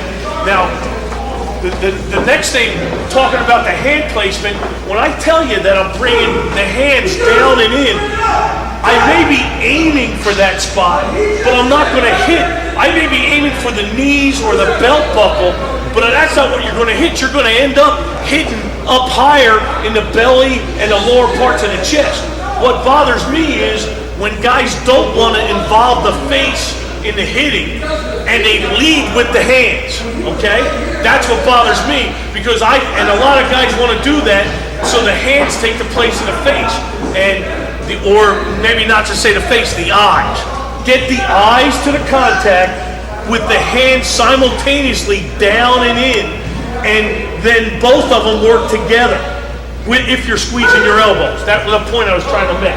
So if I misled anyone on the stance or that part of it, that's what I'm trying to make. And you know, guys brought up some great concepts when we were over there about having the ass up, and I really don't want it up. I just don't want it sitting down. I want it level. Okay, just to bring that. And then another coach was saying, if you stagger your feet, and I'm a guard, and I have to come over here to work with my center, then it almost forces me with a stagger that I have to cross over to get there. I think you can still work with the weight on this foot and get that foot moving first, okay? And that's why you do the stance and step drills. Just do them until they get it. It's just like we were talking about speed rush. You're going to get it if you do it enough, if you emphasize it enough. If you want to get a lead step, a zone step, a down block step, or a pull step, you're not going to get it by just saying, okay, now we're pulling on this play. You're going to get it by incorporating the drill and repeating it hundreds and thousands of times, all right? Okay, now, here, I want to talk about this here, combos versus the D-line, okay? Now, we talked about the fit series, fit and finish, hand fits, refits, step and fits. All those things are doing it, pretty much emphasizing the hands getting involved, because that to me is one of the biggest problems. What you're talking about, Coach, I mean, it's one thing for me to fit my hands when that guy's that close to me. It's a whole nother thing to fit the hands when he's right back there on me, right? Because now you start to get all the bad habits involved. So that's why I like doing this, because to me, our kids start to understand through repetition again that the whole key to this is I need to get fitted on that defender in some way, okay? So anyway, getting back to this, combos with the D-line. When we're doing combos, we go over, once you do the fit series and the steps and stance, and we hit two-man sled, and we'll talk about that too. I kind of found that the other day on our field. It was hanging out for 15 years. I never noticed that two-man sled. Now I'm noticing that it's helping us out a lot, okay? But when there's at some point in your practice every day, I believe you and the D-line got to get together and do blocks. And I'm convinced you don't need the linebackers in there, just you and the D-line. I mean, we'll eventually get to the linebackers. I really don't give a shit about them anyway, okay? So I'm convinced, though, that you need to do full speed work against your D-line. For one reason, if one reason only, and I want to get into the combination blocks, how you start teaching that at first, but There ain't nothing like going in a live competitive situations against your D-line, okay? And the D-line, our D-line coach, Greg Mark, thankfully, likes the fact that most of these drills are, I'm gonna put 2 guys on his 1 guy, okay? And he likes that because he wants them to be able to play that block. And there's nothing like playing it live in a drill. So what we do is line up, a center, and we'll get the tight ends in this, okay? And then basically, he'll work all the positions. He'll line up his end in a 9 or wider, a 6 technique, a 7 technique, and then he'll work his 3s, he'll work his 2s, he'll shade the nose, and then what I do is I bring out a card to practice, and I write in bold letters all the blocks we have. And just to let you know, and this is real secret information, but it's real difficult to comprehend too, but if we're running to the play side and the guard or the tight end and the tackle are working together, we call that a triple. A triple is a play side combination block between a tight end and tackle. A double is a guard and tackle play side. A single is a guard and center. Pretty involved, Tom. Really, really involved. Well, we have those blocks, and I'll put single, and then I'll put arrows on this card, and I'll show it to my guy, and just flash it to him. Boom. Single on outside zone. Slam is outside zone. Dive is inside zone. So I just flash it to him, give him a snap count, and I'm standing. I try to get all the other D linemen behind me. And I just walk down here, and I stand right behind him, give him a snap count. This is go. This is set hut. This is 1. This is 2. And I want to get rapid fire, lots of reps. We have a guy with a handheld camera, or we got a guy on a ladder, or on one of the high up deals. But we're going to film that every day, and I really like. I'll take either angle, but of course, you really like seeing it from that angle, because I want to see whether they're stepping forward, okay? Now, we're going to work on, as we're going down the line, I'm going to work on, let's say you got an end, okay, let's do it this way. Let's say you got an end, and then sometimes I'll just stand here and slide. I'll be the linebacker with the Can't really see it, Coach. Okay, my bad. Okay, and all I'll do is we'll work stretch. We call this stretch. If you're covered on inside zone, we call it stretch base, and then stretch double. Okay, so we'll work a triple on inside zone. We'll work a triple on outside zone, and I'll give him a snap count, and I'll work that drill, and I'll just go right down. The next thing I'll work is a cutoff, and then I'll work this one right here to the Sam, a combination block right there. Okay, and then I'll work a power back to that linebacker. And then I'll work it down and around right there. Okay? And then I'll just work a reach block and have him go up on the imaginary linebacker. You don't even have to have him there. So you're going down and you just got a card and you're pointing at it and you're giving it a snap count and you're getting reps. Okay? And you're doing it live against your defense every day. Okay? I think you should get, besides the inside run period where you're running plays, actual inside run plays, I think you should do that for 10 or 15 minutes every day. The more the better. Now the other thing that we're doing now, and again, going down here, when I get to the You're doing that one sequence at a time, so you're going... One at a time.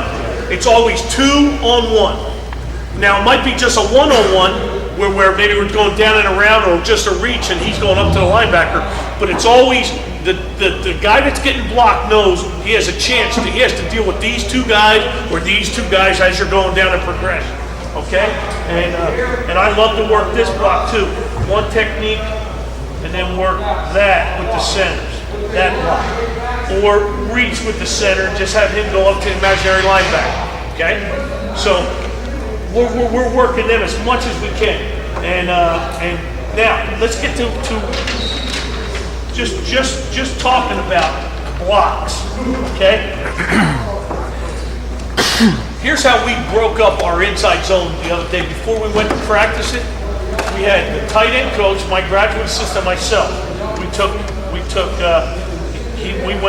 worked on the right side, And this was the tight end, this was the tackle, right tackle's the tight end. Then I was kind of in the middle here with the centers and the right guards. And then our graduate assistant had the guards and the tackles. And then we worked every combination, weak side or strong side, that we could work there, okay? But here's the deal, like I was talking about when you do hand things, okay? When we do this, no matter how long it takes, we give them 3 reps. 1 walkthrough, 1 half speed, 1 full speed, okay? Now, you're gonna say, well, that walkthrough, now we're not gonna do it all year like that, but when we're teaching it, I want this guy to know if, come here, coach, for a second, okay? He's here, come here, coach, let me use you. Square up, right here, okay? So we're here, and if we're working, to me, if you're gonna run the football, the most important thing in the world is me and him kicking his ass, okay? When you can get that done with your offensive lineman and work on it every day of your life, and understand that if we're gonna do an outside zone, you're gonna shoot through his number, and I'm gonna go helmet to helmet, we're gonna get connected on that and get that block done. Come on back. If we're gonna do an inside zone, and we're gonna just base block and stretch base, get the head on a play side number, and we call this stretch double, I'm gonna get to that foot right there. I'm gonna work this walk through, half speed, full speed, until I can feel my elbow and hip connected, 4 eyes and 4 hands, all the concepts that you use in your combination blocks, okay? If we're gonna work this one, if we're gonna work down and around, down block, and he comes around. We have a whole teaching progression for down blocks, okay? But I want to work that block, and I want to work us together on that block, okay? And it may sound simple to you, but it really isn't. To me, this is how you move the ball in football. If I'm a center or guard, tight end or a tackle, guard or a tackle, if us two are working together well, we're going to move the ball in football. Because if those guys get displaced, I believe we have an advantage over the linebackers that are at that level. Because linebackers are going to get tired of making plays. Okay? Thanks. Yes? You're working that combination where the guy was coming up and we're overtaking. Yes. Is the backside guy going to push him off, or is the front side guy just going to feel his own way out? Well, did you hear what he asked? He asked, when we're working a combination, is the backside guy going to push him off? It depends which play we're running. If we're running outside zone, we want to force the read if not the stretch play where it's 2 yards outside the tight end box. When it's coming at the tight end box, when we're running that play, it depends what you're doing. If you're anchored, then I'm going to force the read and push you outside. If you come into me, then I'm gonna go helmet to helmet overtake on you. And if you jump outside, then it's an easy read and I go right up on the linebacker. So, you gotta work all scenarios, which gets you to the next point. When you're doing your combination blocks, at first you wanna just work on whatever technique that is, a 2 or 3 or 5, whatever you wanna call it. But then you wanna work your movements, your pitches and your outside stunts, and and do them at a half speed and a slow motion pace too. Okay, so make sure how you so we've talked about combination blocks. How have you gotten about to doing your combination? You're working them walk, half and full speed. Number 1. Number 2, you're breaking it down. You're together, but you're really apart. Okay, because you're breaking that center and guard down, that backside guard tackle down, the front side tackle tight end down, okay? And working those combinations. And then the last phase, and the most important phase, is working against your defensive line live, full speed, and man, we get as many reps as that as we can. But here's another thing we talk about. Don't coach them too much. Coach them in the film room, okay? Get a ton of reps. Say one coaching axiom, they get to the next rep. And it's good because you need reps in this period, okay? Okay, here's another drill I wanted to show you. One of my favorite drills in the world. I call it cage drill, okay? Or open field block. We did it the other day in pre-practice, and it's a ball buster, and they hated my guts, okay? So that just makes me want to do it more and more. Okay, I don't know, maybe it's this thing I have.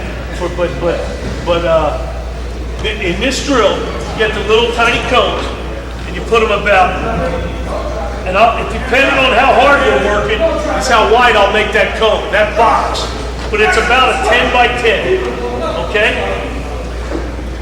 And you put one right, you know what's great, by the way, in this drill, is if you can get a DB.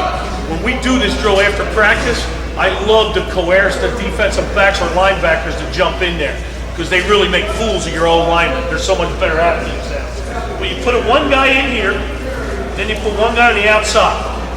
And his job right here is to avoid contact, okay? His job is to be like, Allen Iverson, just move around like and stay in the boxes. Avoid contact, stay in the box, okay? The other guy's job is to get fitted on you, okay, and get you out of the box, okay? So, now how many times have we seen this? I come off and I come through the down lineman and you pinch and you go to the center, and now I'm out in the open space. Or we're running a screen pass and I'm a guard, and now I've cutting horse, got that from Bill, cutting horse technique, and I'm flat out, and now I'm in space on a corner, okay? Or we're running that, that bunch package, and we're running a toss into the boundary, and now my guard or tackle's out there, and he's in space, right? Here's what you're gonna get in space. First thing you're gonna get is guys running in space, and they're on their toes showing their numbers, okay? Hateful, that's a hateful thing, right? So first thing you wanna teach them is, I have a mentality that I'm a warrior, and I'm gonna bend over, and I'm gonna get my elbow squeezed, and I'm coming after your ass. That's the first mentality I wanna get. The next thing you wanna get, and get it from this is, in the open field, the true open field, on a screen pass, or when a play breaks, the true open field, this is what I tell my guys, you have a license to miss, okay?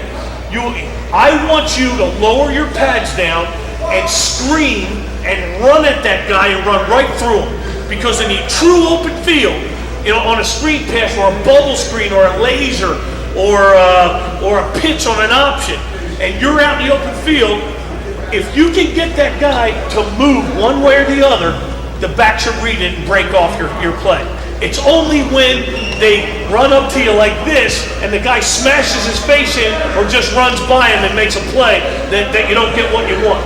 So it's for that, but the other thing is you want to teach kids in the open field that as I'm running at you, at some point I want to have my feet apart, squeeze my elbows, have my head up, my eyes up, and my hands down and inside, okay? Because the first thing that happens when I come ripping through you and I'm off to this coach right here, first thing that happens is feet come together, head goes down, hands come outside, okay? And you're gonna see that right in this drill, this cage drill, right? How long does it go? It goes about 10 seconds, okay? Unless they're bullshitting around, then I'll keep them there for 25 seconds, okay? And it's a bitch, it's a hell of, after practice, great conditioner, all right? Hey, with offensive linemen, worst thing in the world to me is watching them guys run 110 yards, I mean, I'd rather do short shells. I'll tell you what I do with them after practice here in a second, but this cage drill is a beautiful drill, and if you can get a D lineman or a D back, you'll never get the guy. He'll just sit there dancing around, you'll never touch him. But with O linemen, sometimes they can get latched on and get him out of there. Remember, blow the whistle, he comes after him. He stays in the box and avoids. This guy tries to get his hands on him and fit his hands and get him out of the cage, okay? Do you think you're gonna get a lot of this after a practice? You think you're gonna get a lot of this position? After practice, you're gonna get a lot of just standing up, just leaning on each other, okay? So when you're tired in a game, that's when you want to emphasize technique, or we call technique time at the end of the game, right? Bend, eyes up, pads down, don't show your numbers, squeeze your elbows, all the things we've been talking about in this lecture, okay? So that's a good way to me of teaching field blocking, okay? Yes. Now here's what here's Coach said, do we do that with our receivers? We don't do it with our receivers, and I think it's one of the best drills in the world. I honestly do. I can't tell you how many times in a film, because I don't know. You know, we tell our kids all the time, I don't know when the play's going to break. I don't know when it's going to be a long run, okay? But when there is a long run, what I don't want you to do it, we call wandering Eskimos. I don't like guys just looking around like this and just wandering down the field. I want you to have a mentality that I don't know what's going on, but the play's alive and active. I want to be in a football position. I want to hit opposite color cloth, okay? And to me, you should do that for it's great for what he's talking about, special teams. It's great for special teams. It's great for open field blocks, running backs, receivers, everybody. Everybody should be able to do that. That should be a great drill for them, okay? Now, a school that's been leading the country in rushing the football is the University of Minnesota. And Coach Coker was talking to their line coach, and they sent us a tape of their Oklahoma drill, okay? And we have done it once already this spring, but we're going to get it minimum half of our practices, okay?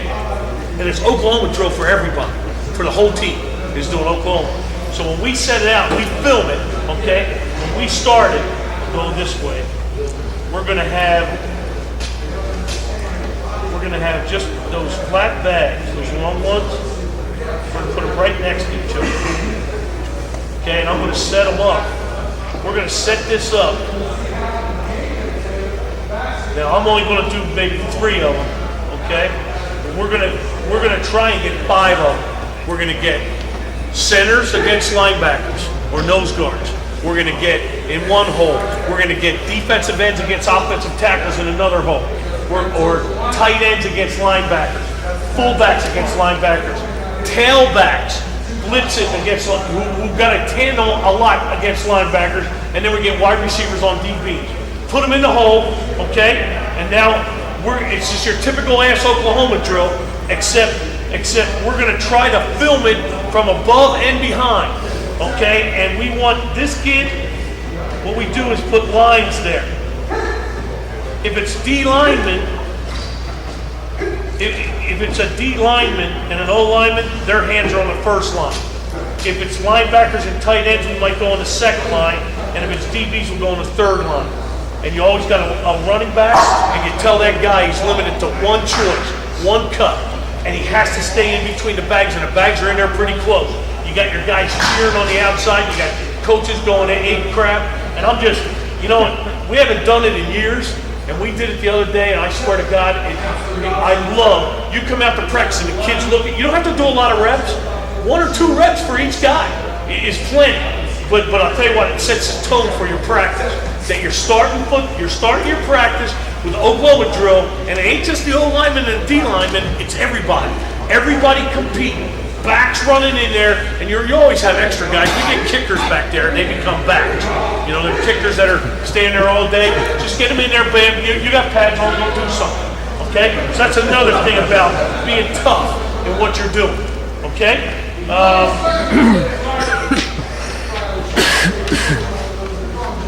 So what are you reinforcing here? This the tough guy drill? Is that the thing that you're trying No, to do? Or you've got all the coaches in there looking at their beat? pardon me, that's a good question.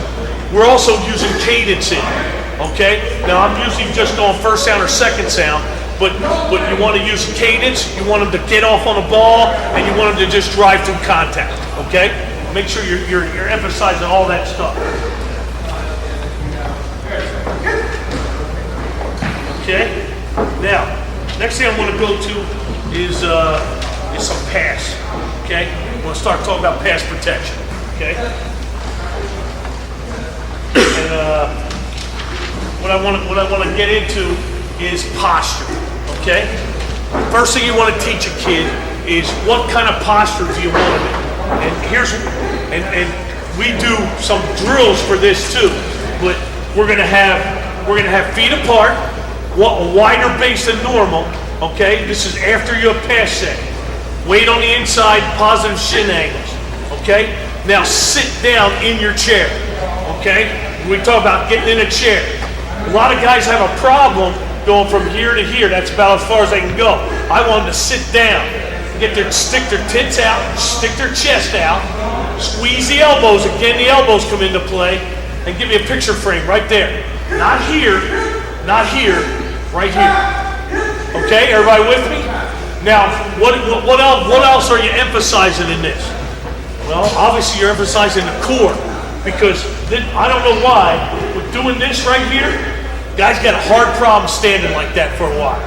And I think you should be able, if you have functional core strength, you should be able to stand like this for all day long, okay? And you can see guys doing it, and if they have problem holding that posture, you know they're gonna have a problem punching people and holding their ground, right?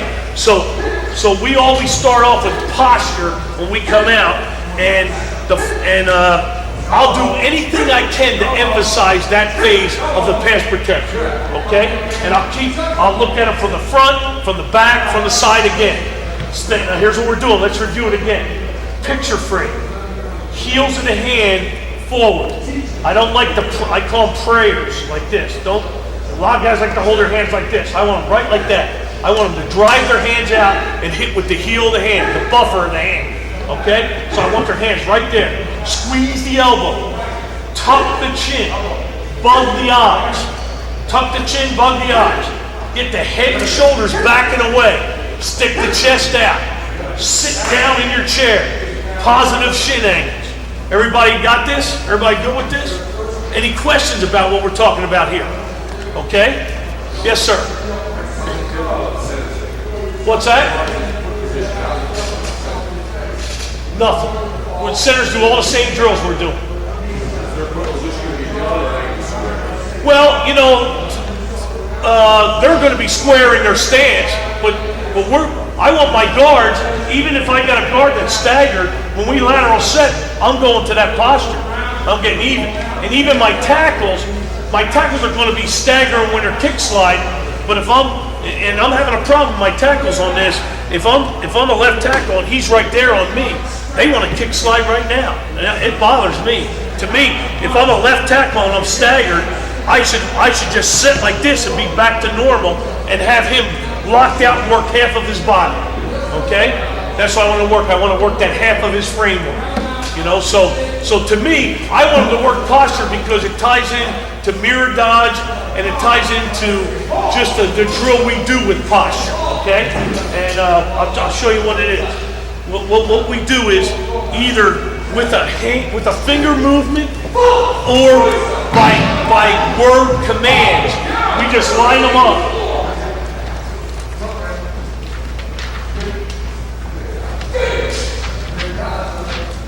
We line them up. So this is a football field. Okay? I'm a bad drawer. I'll line them up like this, and I'm standing right here, and all I do is I always try to work them on lines, okay? Always try to get their feet on lines, okay? And then I'll just go like this. Watch the finger. And I want to see when they're now we call it shimmying, okay? You're like shimmying off the insides of your feet, okay? And I'm not bringing my feet together. Okay? And that's hard. It's easy for me to do it now because I'm in air conditioning, but when I'm tired, what happens to posture? Okay? What happens to posture? First thing that happens is the hands go down. Second thing is the head gets involved. Third thing is the feet come together. Okay? So if you're going to emphasize in your weight room all the core work, and you're going to emphasize in your drills all this posture work, then you're going to get what you want out of what you're trying to do as far as sliding your feet. So I'm going to work them. Just working that. Now, the next command I give them is back right or back left, and then power down. So we can kick, you know, shuffle, back left, kick, power down, power down. Okay? So we're going to work that, and most of the time, I'll have at least, 10 to 13 or 14 guys, so I'll work maybe 7 on this line, and then I'll go to the next line and work those 7. You know, it's kind of tough for them to do it. You want to give them some kind of a break, okay? But I want them, I'll either do it by command, right, left, back, left, power down, or we'll just do it by motion. You can't do that enough, okay? Now, the next most important thing, once you teach posture, and once you teach them to maintain posture in the drill, the next important thing is the lateral set. Okay? And to me, this drill, and I don't do it enough, but I don't think you can do it, I don't think you can do this drill enough. Okay? And here's what we're emphasizing. Coaches, center's right here. I'm the right guard, he's a 3 technique. Okay? So I'm in my stance, and I'm gonna do the following things.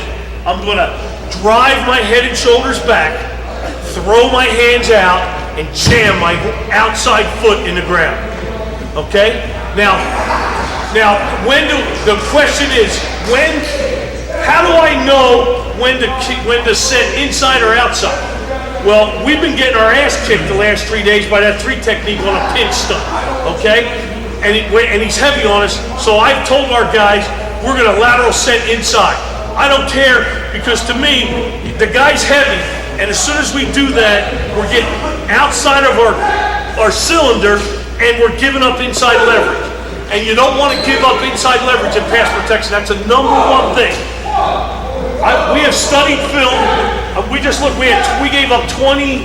Actually, it was 25 sacks, but the line gave up 22 of them. And 19 of the sacks were because we overset it and gave up inside leverage.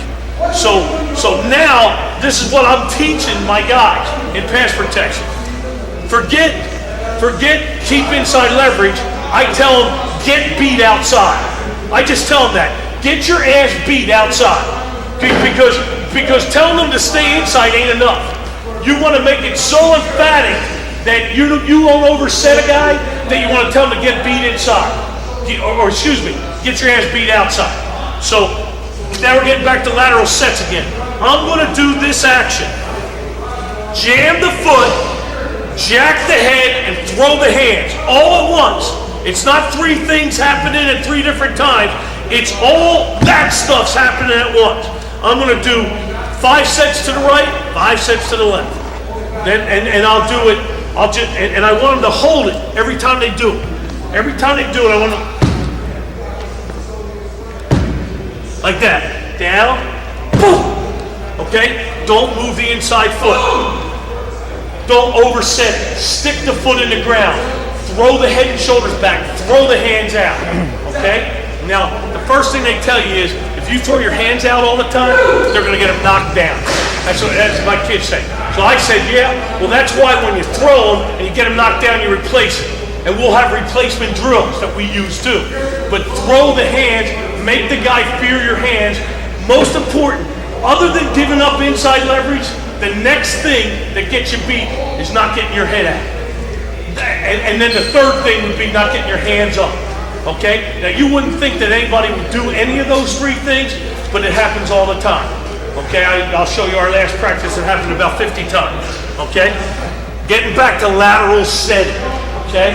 When we lateral set, you can't do it enough. Not only are we going right and left, I also want the tackles to not only lateral set, but have just a 1 kick set. Boom and punch. Okay? 1 kick and punch. Okay? And then the other thing that we'll work on is, I want them to move down the line. So we'll lateral set and then slide in and get in the stance. Lateral set, then slide in and get in the stance. I want them getting down and up, down and up. What are you doing? I'm working the core. I'm working my posture. You're watching it from every angle. Sit back in the chair. Because I got leaners. My 2 centers right now are leaners. Okay? And that's the one position where you're going to lean more than any other position you're in. And I told them, I said, you guys, it's one thing, because everybody's going to get caught leaning. You're going to get caught leaning. But it's just like that refit drill. Okay, if you get yourself out of position, if your compass is off, square it up. If you're high, refit and go back down low, right, in a running game. Well, in a passing game, if you doing something wrong, then correct it. okay? If you're too high, sit back down. Get it and get it out, all right? Let's see now. Next thing we're gonna do. So Coach, when you're setting your hands and you're going through this set drill and you're pushing your hands out, I'm punching. You're punching I'm punching. your I'm boom, as hard as I can, locking it out. but are you trying to time this based on what's happening with the defender? I'm going on air sometimes, and then other times, that's a good question. Other times, I get my linemen to just stand there, just like that, and just get drilled right in their front pads.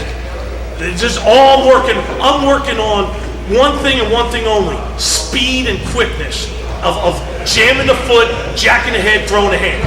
I want them to feel so fast about what they're doing there that they're getting it right. And then sometimes when we work on other guys, when we work on another guy, I want them to hold that in there, so I want them to see that they're in the chair and they're sitting down and they're splitting them in half and they're not overset.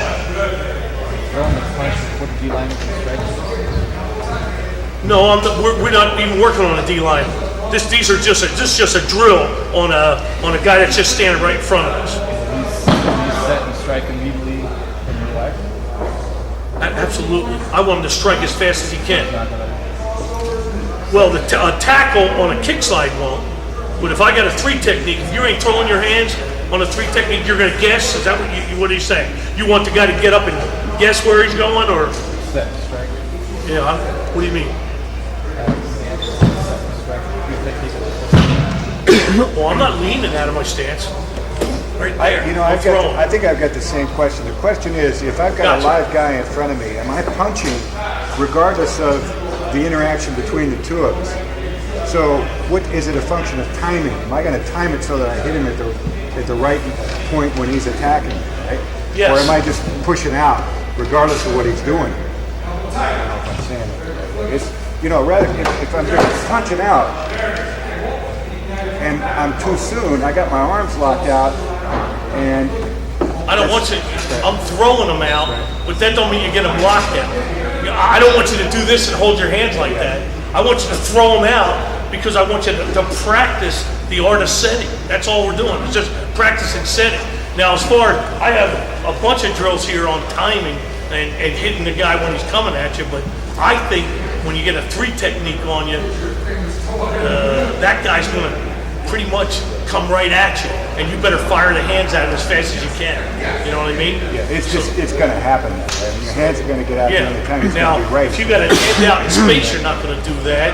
And if you throw the hands and the guy jumps outside on you, you're going to bring him back in. But I still think the reason you're practicing lateral setting is because you want to become super efficient and fast at jamming the foot, throwing the hands, and jacking the head back. And you're working that repetition all the time. Now, if you would rather just set and get your hands up, I want to work the punch. I want them to get the hands, throwing them out as fast as they can. I want them to feel the power of punching a guy.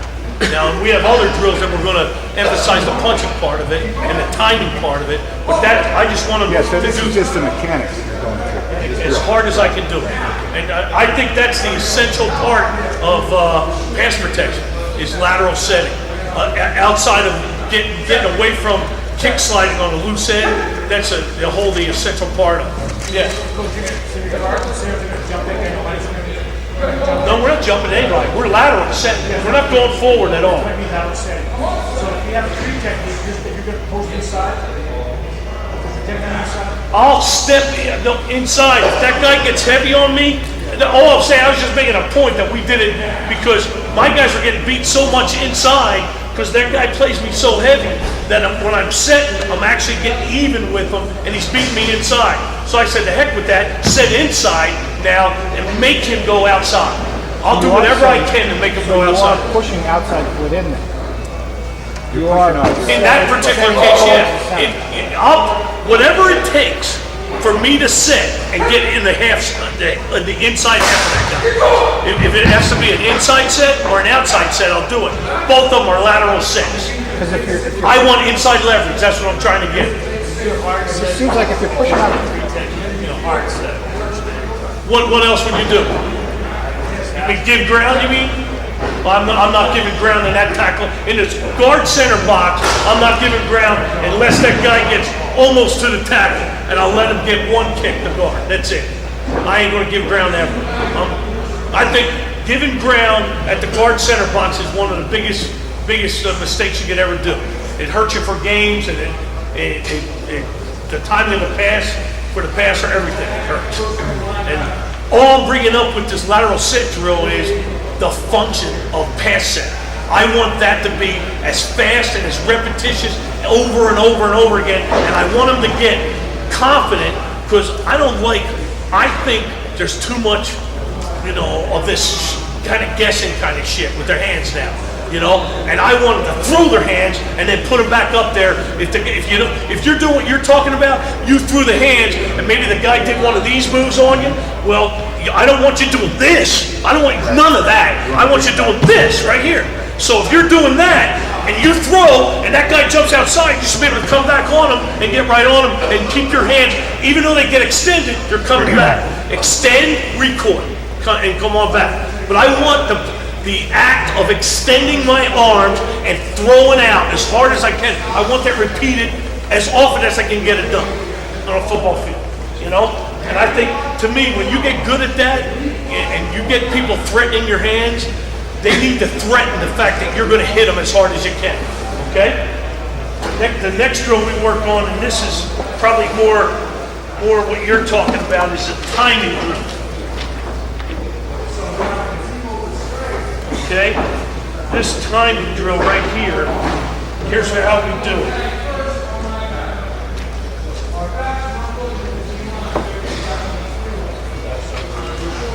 Can't see it, Coach. Could you lift up a little bit? Thank you. My bad, sorry. Okay, I put this guy on this line, and it goes about 10 yards. Come here, let me use you, Coach, for a second. And what I'm going to do is, here, you come over here and just turn sideways, okay? And get away from it. Get away more. Get away from it, okay? I'm going to work this line, and all I'm going to do is have my hands up and see. Now you come on over here. You be the posture guy. Show me posture. Okay, sit in your chair, squeeze the elbows, and sit. Now, watch it. See what? Relax. Come on out here. You want, when you feel your kid's hands, if they're all tight like that, it's just like fighting a guy we were talking about earlier tonight. Just like fighting. I wouldn't fight a guy like this, right? I want everything loose right here. I want them hands right up right like this, and I want the extension. I don't want you out like this, and I don't want you in like this. I want you right there. Extend right there. Extend, come back. Extend, come back. So right here, I want them to stay in posture, get your feet all over that line. Get all in the line, right? Sit in your chair, spread them wide. Good. Now, I'm going to be away from him, and all we'll do, and we don't have to, I would probably go past the overhead projector down to the end of that one line. And we'd go right down, and I'd just walk. Just stay with me, lean in, punch. Okay? Stay with me, stay in, lean in, extend. Here's what you want to see. When he leans in, go ahead, bang, punch, bang, and extend. Get that thing extended away. Bang and extend away. And that's a difficult, I didn't mean to wax it. That's a difficult thing to do when you're in posture. If you're hanging with me, you get guys kind of messing around, fake them, and then lean in, boom, see if you can get the timing down. And it's a hard thing to do, just to keep working on that timing. What's the thing you're teaching? The same thing you're teaching over and over again. Posture. Get back into the right posture, right? Because what's going to happen? I get hit and my timing's off. I get discombobulated. Get back to posture. Bang! Get them done right. And if I can get it to where, as you're coming and you lean in, boom, and I can time it, okay, and I can still keep sitting in the chair, then I'm going to get what I want out of that drill, okay? Any questions on timing drill? Can't do that one enough, okay?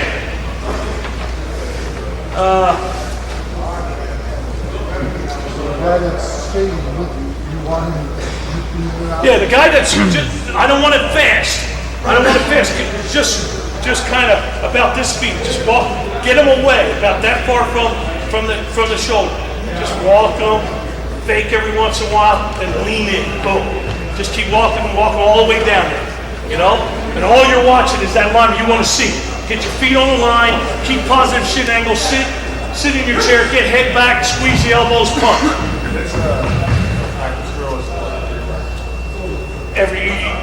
All these drills, I can use them anytime. After practice, before practice, and I'll mix it up. I get my list of drills and I try to check them off and make sure in any 1 week I'm covering most of every one of them, you know, depending on how much you can get, you know, how much individual time. Why don't you have to face your offensive lineman rather than going sideways? Because I want him to work on it. You hear what he said? How come you got the guy just hitting the shoulder? Because to me, a lot of times in pass protection, in particular with the tackle, that's what you're going to get.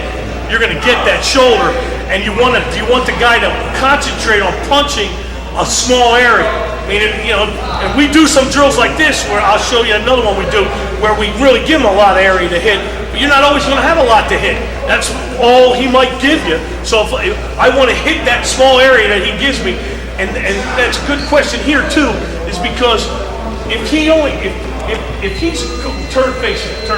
if he's coming up the field, okay, and he doesn't want to give me a lot of area to hit, I don't want to have my hands here. And I don't want to hit one and miss with the end. I want to learn that both hands got to work together and get both the heels on that small area what I can hit. Because a lot of times guys don't feel like they can hit that small area, and now they want to get the head involved and lean in, and that's the biggest problem. And particularly for tackles, but guards have the same problem once they ride the hump on them too. You know, so you're just trying to get them to concentrate on a small area. Okay.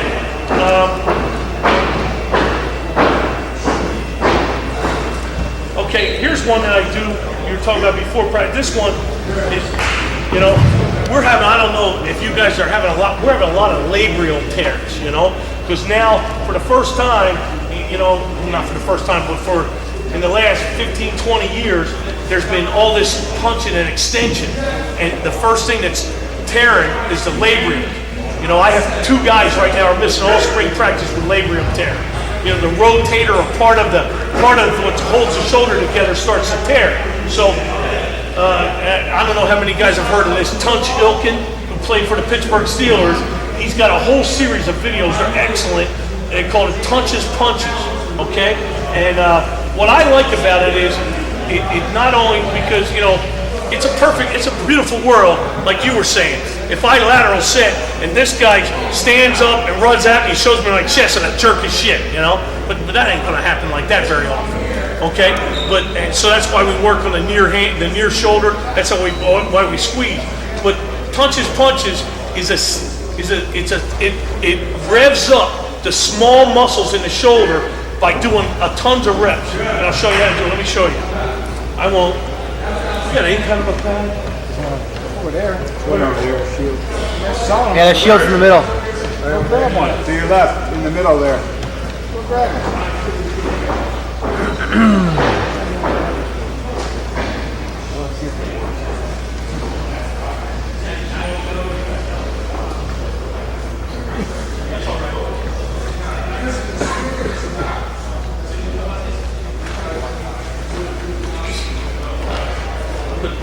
Tap right against your chest.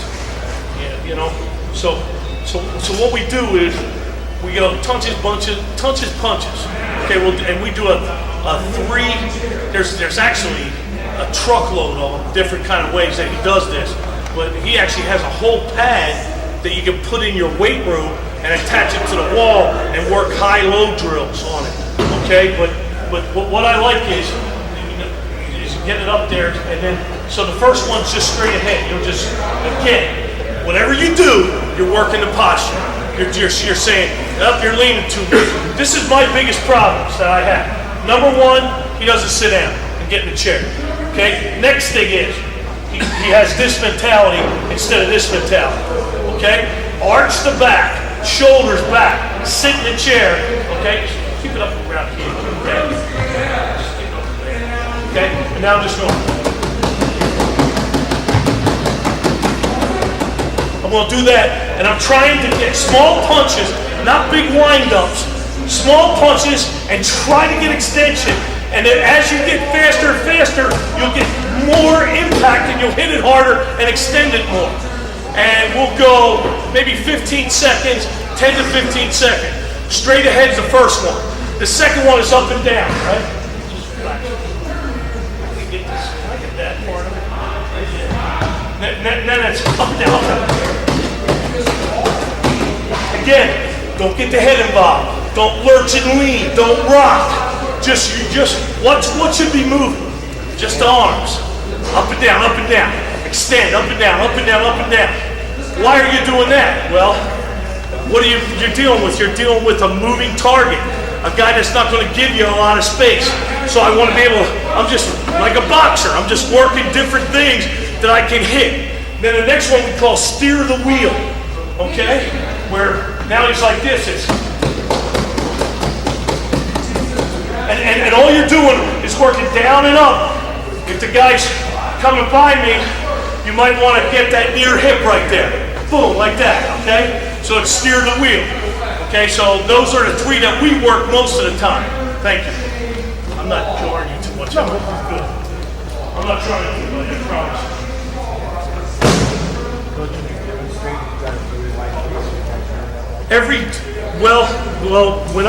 When I'm pass blocking, I'm in a normal stance. Well, when I go to pass, I'm getting wide as hell. I actually think of it as a sumo wrestler.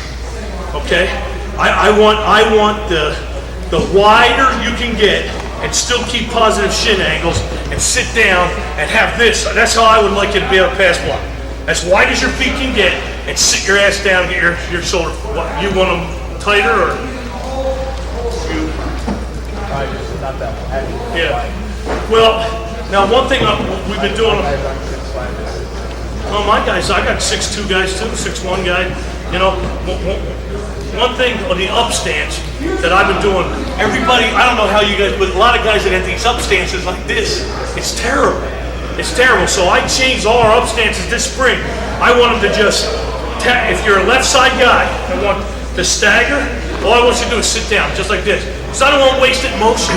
Biggest thing you don't want is wasted motion. I want you to do just like that to punch. And boom, if you're coming at me from a 5V, bang, I can bang it. If I gotta step inside, boom, I can do that. I want no wasted motion. Because the first thing when you start teaching pass protection or kick sliding is you get a lot of wasted motion. You get arm movement and lurching of the head and all that stuff. And it's a terrible thing because you're dealing usually with good athletes on the outside, and you want them to say, just use your athletic ability. Get your hands up.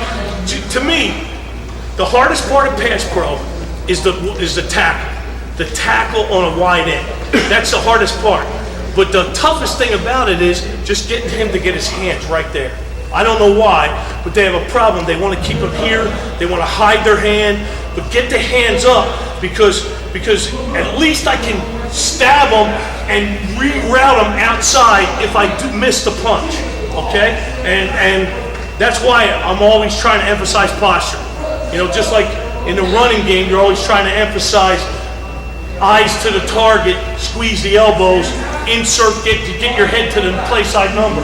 In the passing game, you're trying to emphasize, the big points of emphasis are split the defender in half, make them go one way or the other. Everybody, I don't know why, but we talked about in the running game, stepping off the ball is a problem, correct? Okay?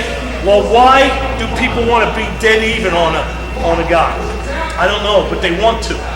Guys don't feel comfortable working a half of a man and forcing him to the outside, okay? And if you look at about 80% or more of sacks are on the inside. Why do you think that is? Well, oversets, but from a defensive mentality, it's the easiest way to the quarterback, right? It's harder to get there from the outside. That's work, man. It's easy, man. It's easy for me to whack your ass and beat you inside. It's a quicker way to the quarterback, right? Okay? How are we doing for time? Okay, good. Okay. Here's another one I like to do. Bowl in the ring.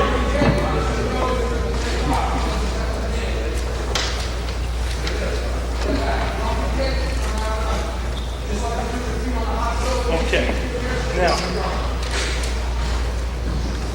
here, just give me, can I have you three and you coach? Can I have you four guys? Okay? And you can actually do this, if you have an odd number of guys, you can actually do it with 6 or whatever. But I like to use 4. Have one behind me, then one right here. Just kind of get close to me, get closer to me. Not that, about far enough that I can spin. I can spin out of here. Now here's all we're doing in this drill. Bowl the ring, okay? Again, what's the emphasis on posture? Now I'm gonna give you a direction, okay? And all I'm gonna do is you give me, give me a call. Right, boom. Now as soon as I turn, now watch what I did to get there. Again, no wasted motion, okay? As soon as you start teaching this drill, this is what you're gonna get. And they're gonna be leaning down. I don't want that shit, okay? I want you to be in this position, and all I want you to do is swivel the hips. That's all I do, is just swivel my hips over, right? So you go right, boom, now you step towards me, boom, I just get an extension. You can fake it, you can just fake it if you want. But at first you just want the guy to step a little in, get a good shot on it. Okay, you're gonna go right, left, right, left, right, left, right, left, left, left, left, right, left. Inflection, use all kinds. Just keep the guy moving enough so he can stay in posture, because after about 4 or 5, first thing is the hands go down, the head gets involved, the feet come together, and everything goes to shit, just like in a football game, okay? Okay, thanks, good. That's bowl the ring, and if you don't have even numbers, just put as many guys in there and just go turn and face it. Try to make sure that the kid isn't, because the thing you get is they jump around. They bring their feet together. Remember, everything we're trying to do is movement, posture, throw the hands, extend, head out. Why do you bug the eyes? Anybody? Somebody told me this, when you're pass protecting, you should be bugging the eyes like this. Why? Why do you think you would do that? So you don't blink. And the guy used Sugar Ray Leonard as an example. If you ever watch Sugar Ray Leonard box, he always looked like his eyes were like, because they train boxers to be like that, because punches are coming at them and you're going to blink, but if you just close it, if you close it completely, you won't see it. If you just close it a little bit, if they're bugged, and it's the same thing in pass protection. I don't know if a guy's going to swat me, upper arm me, grab at me, and all that stuff's going to make me blink my eyes. So try to bug the eyes and tuck the chin and get the head and shoulders back and sit down, okay? And to me, that's a really good drill, the bull of the ring, because they like it, they get competitive, and once they start getting good at it, they start faking each other, and then you see guys lunging. That's the next thing they do. They go to their balls at their feet and lunge at you, okay? Let's see, the next one, okay, these two I love. They're not even on here. I'm gonna write for centers, for every lineman, but for centers in particular. Head grab and bull rush.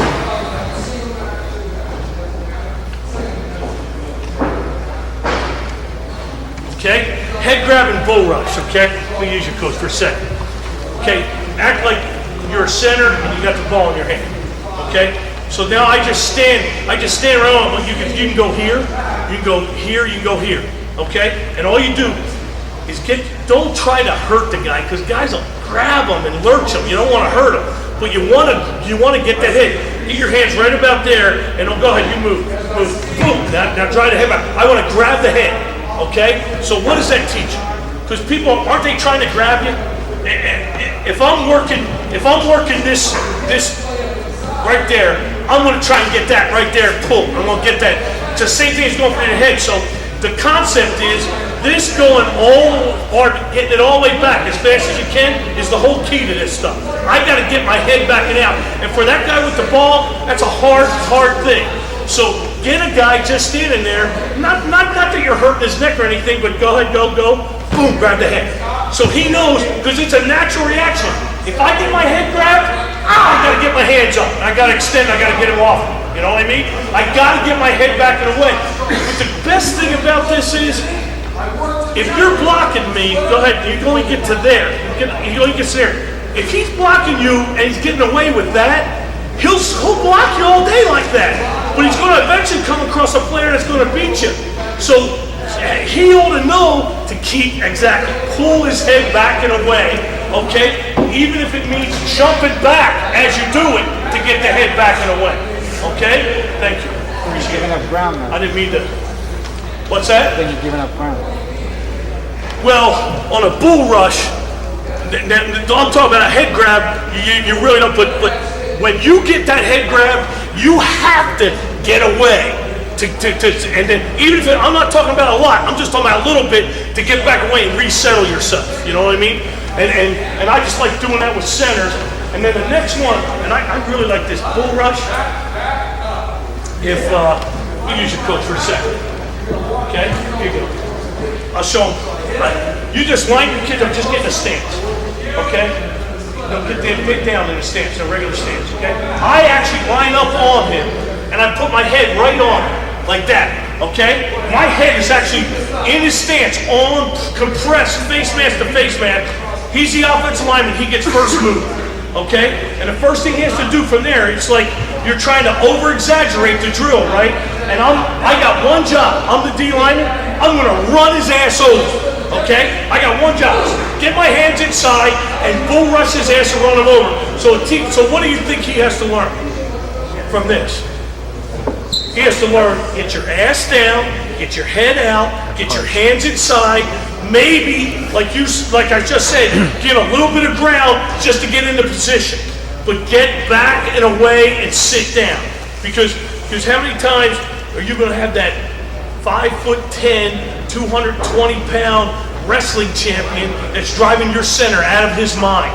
Right, that's lining up right there on the edge, and either pounding him or bull rushing him, and the guy's panicking. Well, in practice, you want to work this guy all day on bull rush, helmet on helmet, where it's unfair, it's a disadvantage, okay? And now from that point on, you can really emphasize getting ahead of it. Thank you, appreciate it.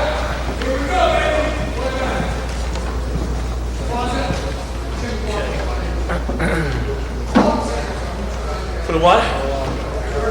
No, nothing. I got one, but it's. I'll talk to you about it afterwards.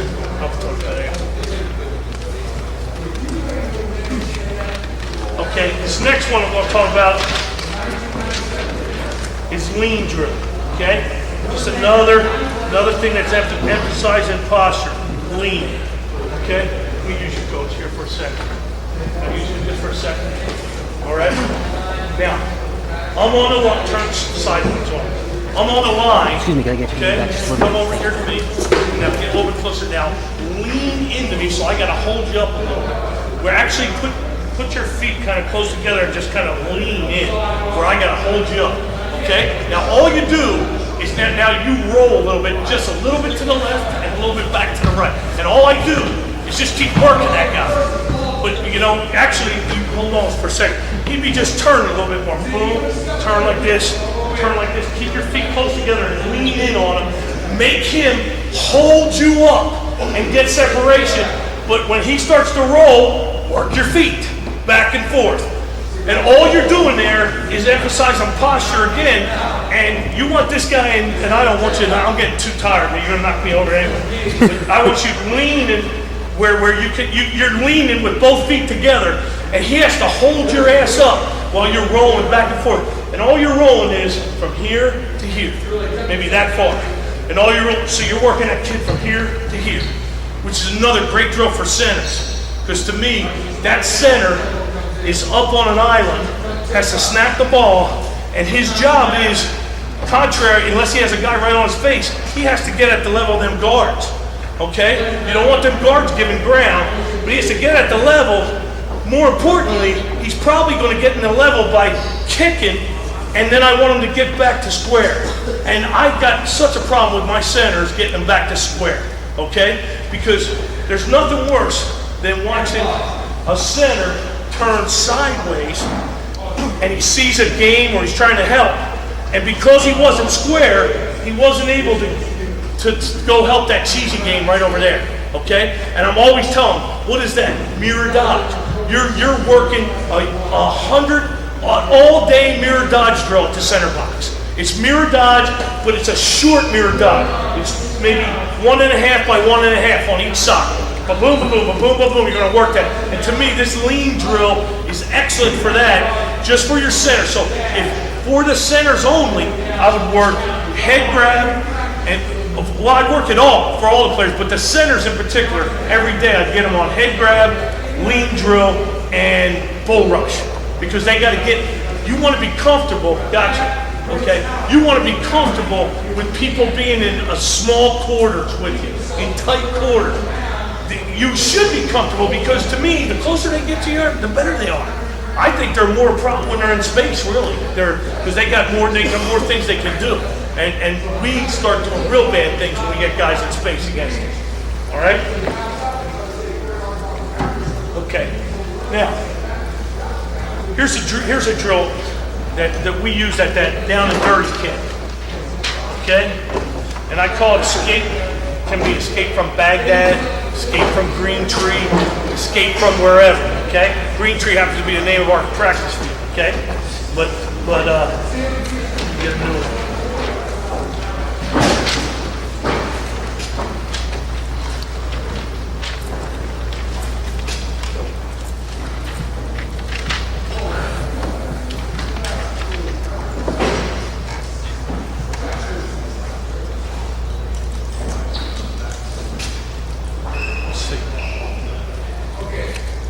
Cones. 5 yards apart, 10 yards long, 5 yards wide. Okay?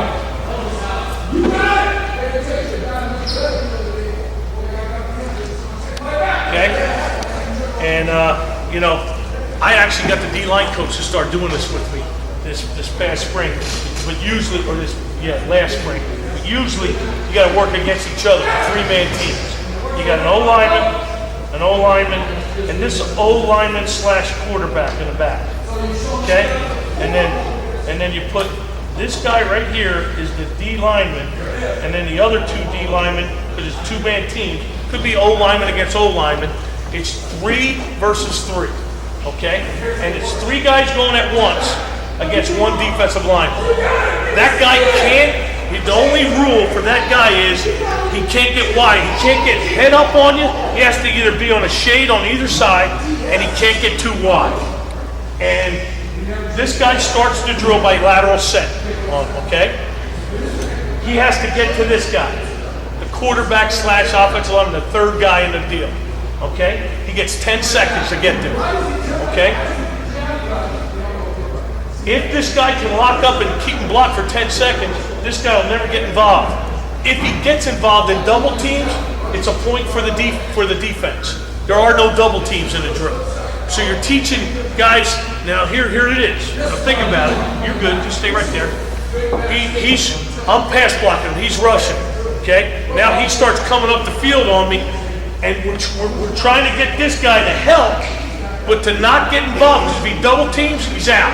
So he comes in, as soon as he comes free, then that guy can help you. This guy is kind of staying about 2 yards in front of them cones. He can move sometimes the quarterback end up here. Because all he has to do is touch him. If the D lineman touches him, it's a point for the defense. If the quarterback steps out of bounds, it's a point for the defense. If any of the 2 old linemen double team, it's a point for the defense. Okay? And then ideally, we'd like to just work that one guy. If he gets beat, this guy takes him over. What do you think that guy does?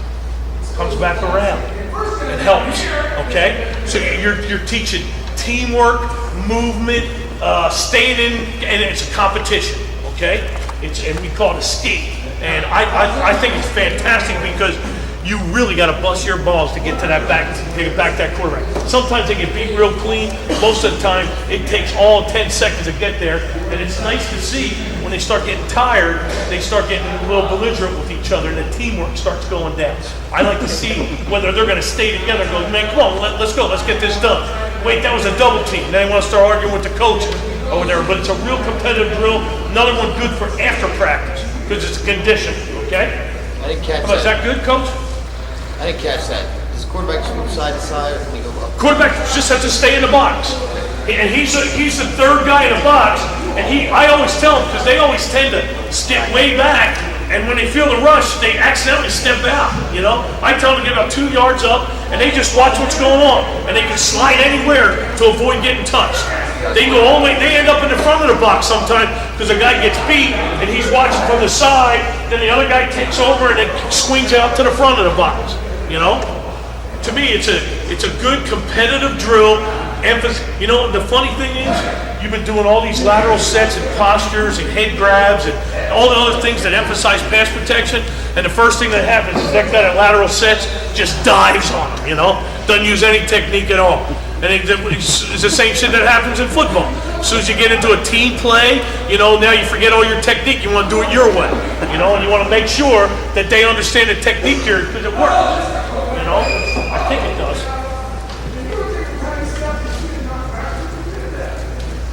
Okay, recovery. Recovery is the next one I want to talk about.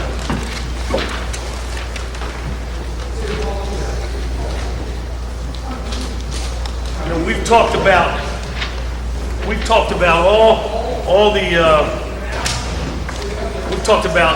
most of the things have been emphasized in posture, lateral sets, sliding, mirror dodge, head grabbing. Most of it is the initial phase of pass protection. Well, now let's go to the next phase where, come here, go use your coach, where now I've already engaged him, okay? And now, how am I going to defend some moves that he has on? I've now lateral setted him, okay? Put your hand up there and grab cloth, right? No, the other hand, okay? Yeah, he's got this outside shoulder, okay? He's going to grab cloth. So here's the problem with pass protection. When I'm in this position and you pull on that, what's the natural reaction? Is to pull your hand away, right? If I walked up to you on the street and I just grabbed you by the and tried to yoke you, you just say, you know, fuck you, get your hands off me. You know what I mean? Well, I'm trying. You gotta do the exact opposite in pass protection, right? When you pull on I gotta fight pressure with pressure. So you pull there, I gotta step there, I gotta extend there, I gotta get my head away, and I gotta fight pressure with pressure, okay? And same thing if you would turn and go this way. So what we do in this drill is we get them locked up. Go ahead, lock up both shoulders, both shoulder pads. And now I go, first I start 3 to the right, just pull to the right one time. No, when you pull, here, now watch. And then that's what happens. See how you pull, just stood there? When you pull, get your hand locked down. When I pull, and I'm not going to rip your shirt, don't lean, you're leaning, sitting there, okay? When I pull, okay, you extend and come over with it, right? So watch, but watch, when I pull, I'm not going to pull this way and go back this way, am I? And that's what they do. I tell the guys, pull so you can gain leverage, right? And so now, go ahead, when you get in there, pull, go ahead, pull, and I'm trying to do that. Now pull again, whistle, pull. Now pull again, pull, right? So that's what I'm doing. I'm going, thank you. I'm glad you didn't rip my shirt because it's really a nice one. You go three to the right, then go 3 to the left, just pull it. What are you emphasizing? Extension, foot movement, head. Extend foot, head. Extend foot, head. Right? I get pulled, I extend. You yoke me, I try to lock you out. But I move my foot, but I still try to maintain inside leverage, okay? I'll go 3 to the right, 3 to the left, and then the beautiful one is moving recovery drill, okay? And then it's a full speed recovery, come on. You know, we just worked 3 to the left, 3 to the right, and I'm sitting in posture. You got get more deeper on my. So now it's full speed. Now don't. All he's going to do is he's going to yoke me all over the place. So now what do you have to do? If you're pull me forward, pull me towards you. What should I do? Lean back. Sit down, right? Sit down. If you're jerking me backwards, what should I do? Sit the hell down, right? That's what you're trying to emphasize. How do I handle, now that I've gotten to the lateral set, I'm pushing, push, I'm push. Now it's a full speed deal. And I'm in a panic mode. He's driving me. How am I going to stop that? Give ground, sit down, stop the pushing, okay? He pulls me forward, and I'm like this, back down, sit down, right? Whatever he's doing, I'm trying to cut, and that gets really pretty good when you can tell the guys, throw people around in that trip, okay? I've had enough, I'm tired. Hey, coach, I'm done, all right? I've had enough, man, I'm tired. Thanks, I appreciate it.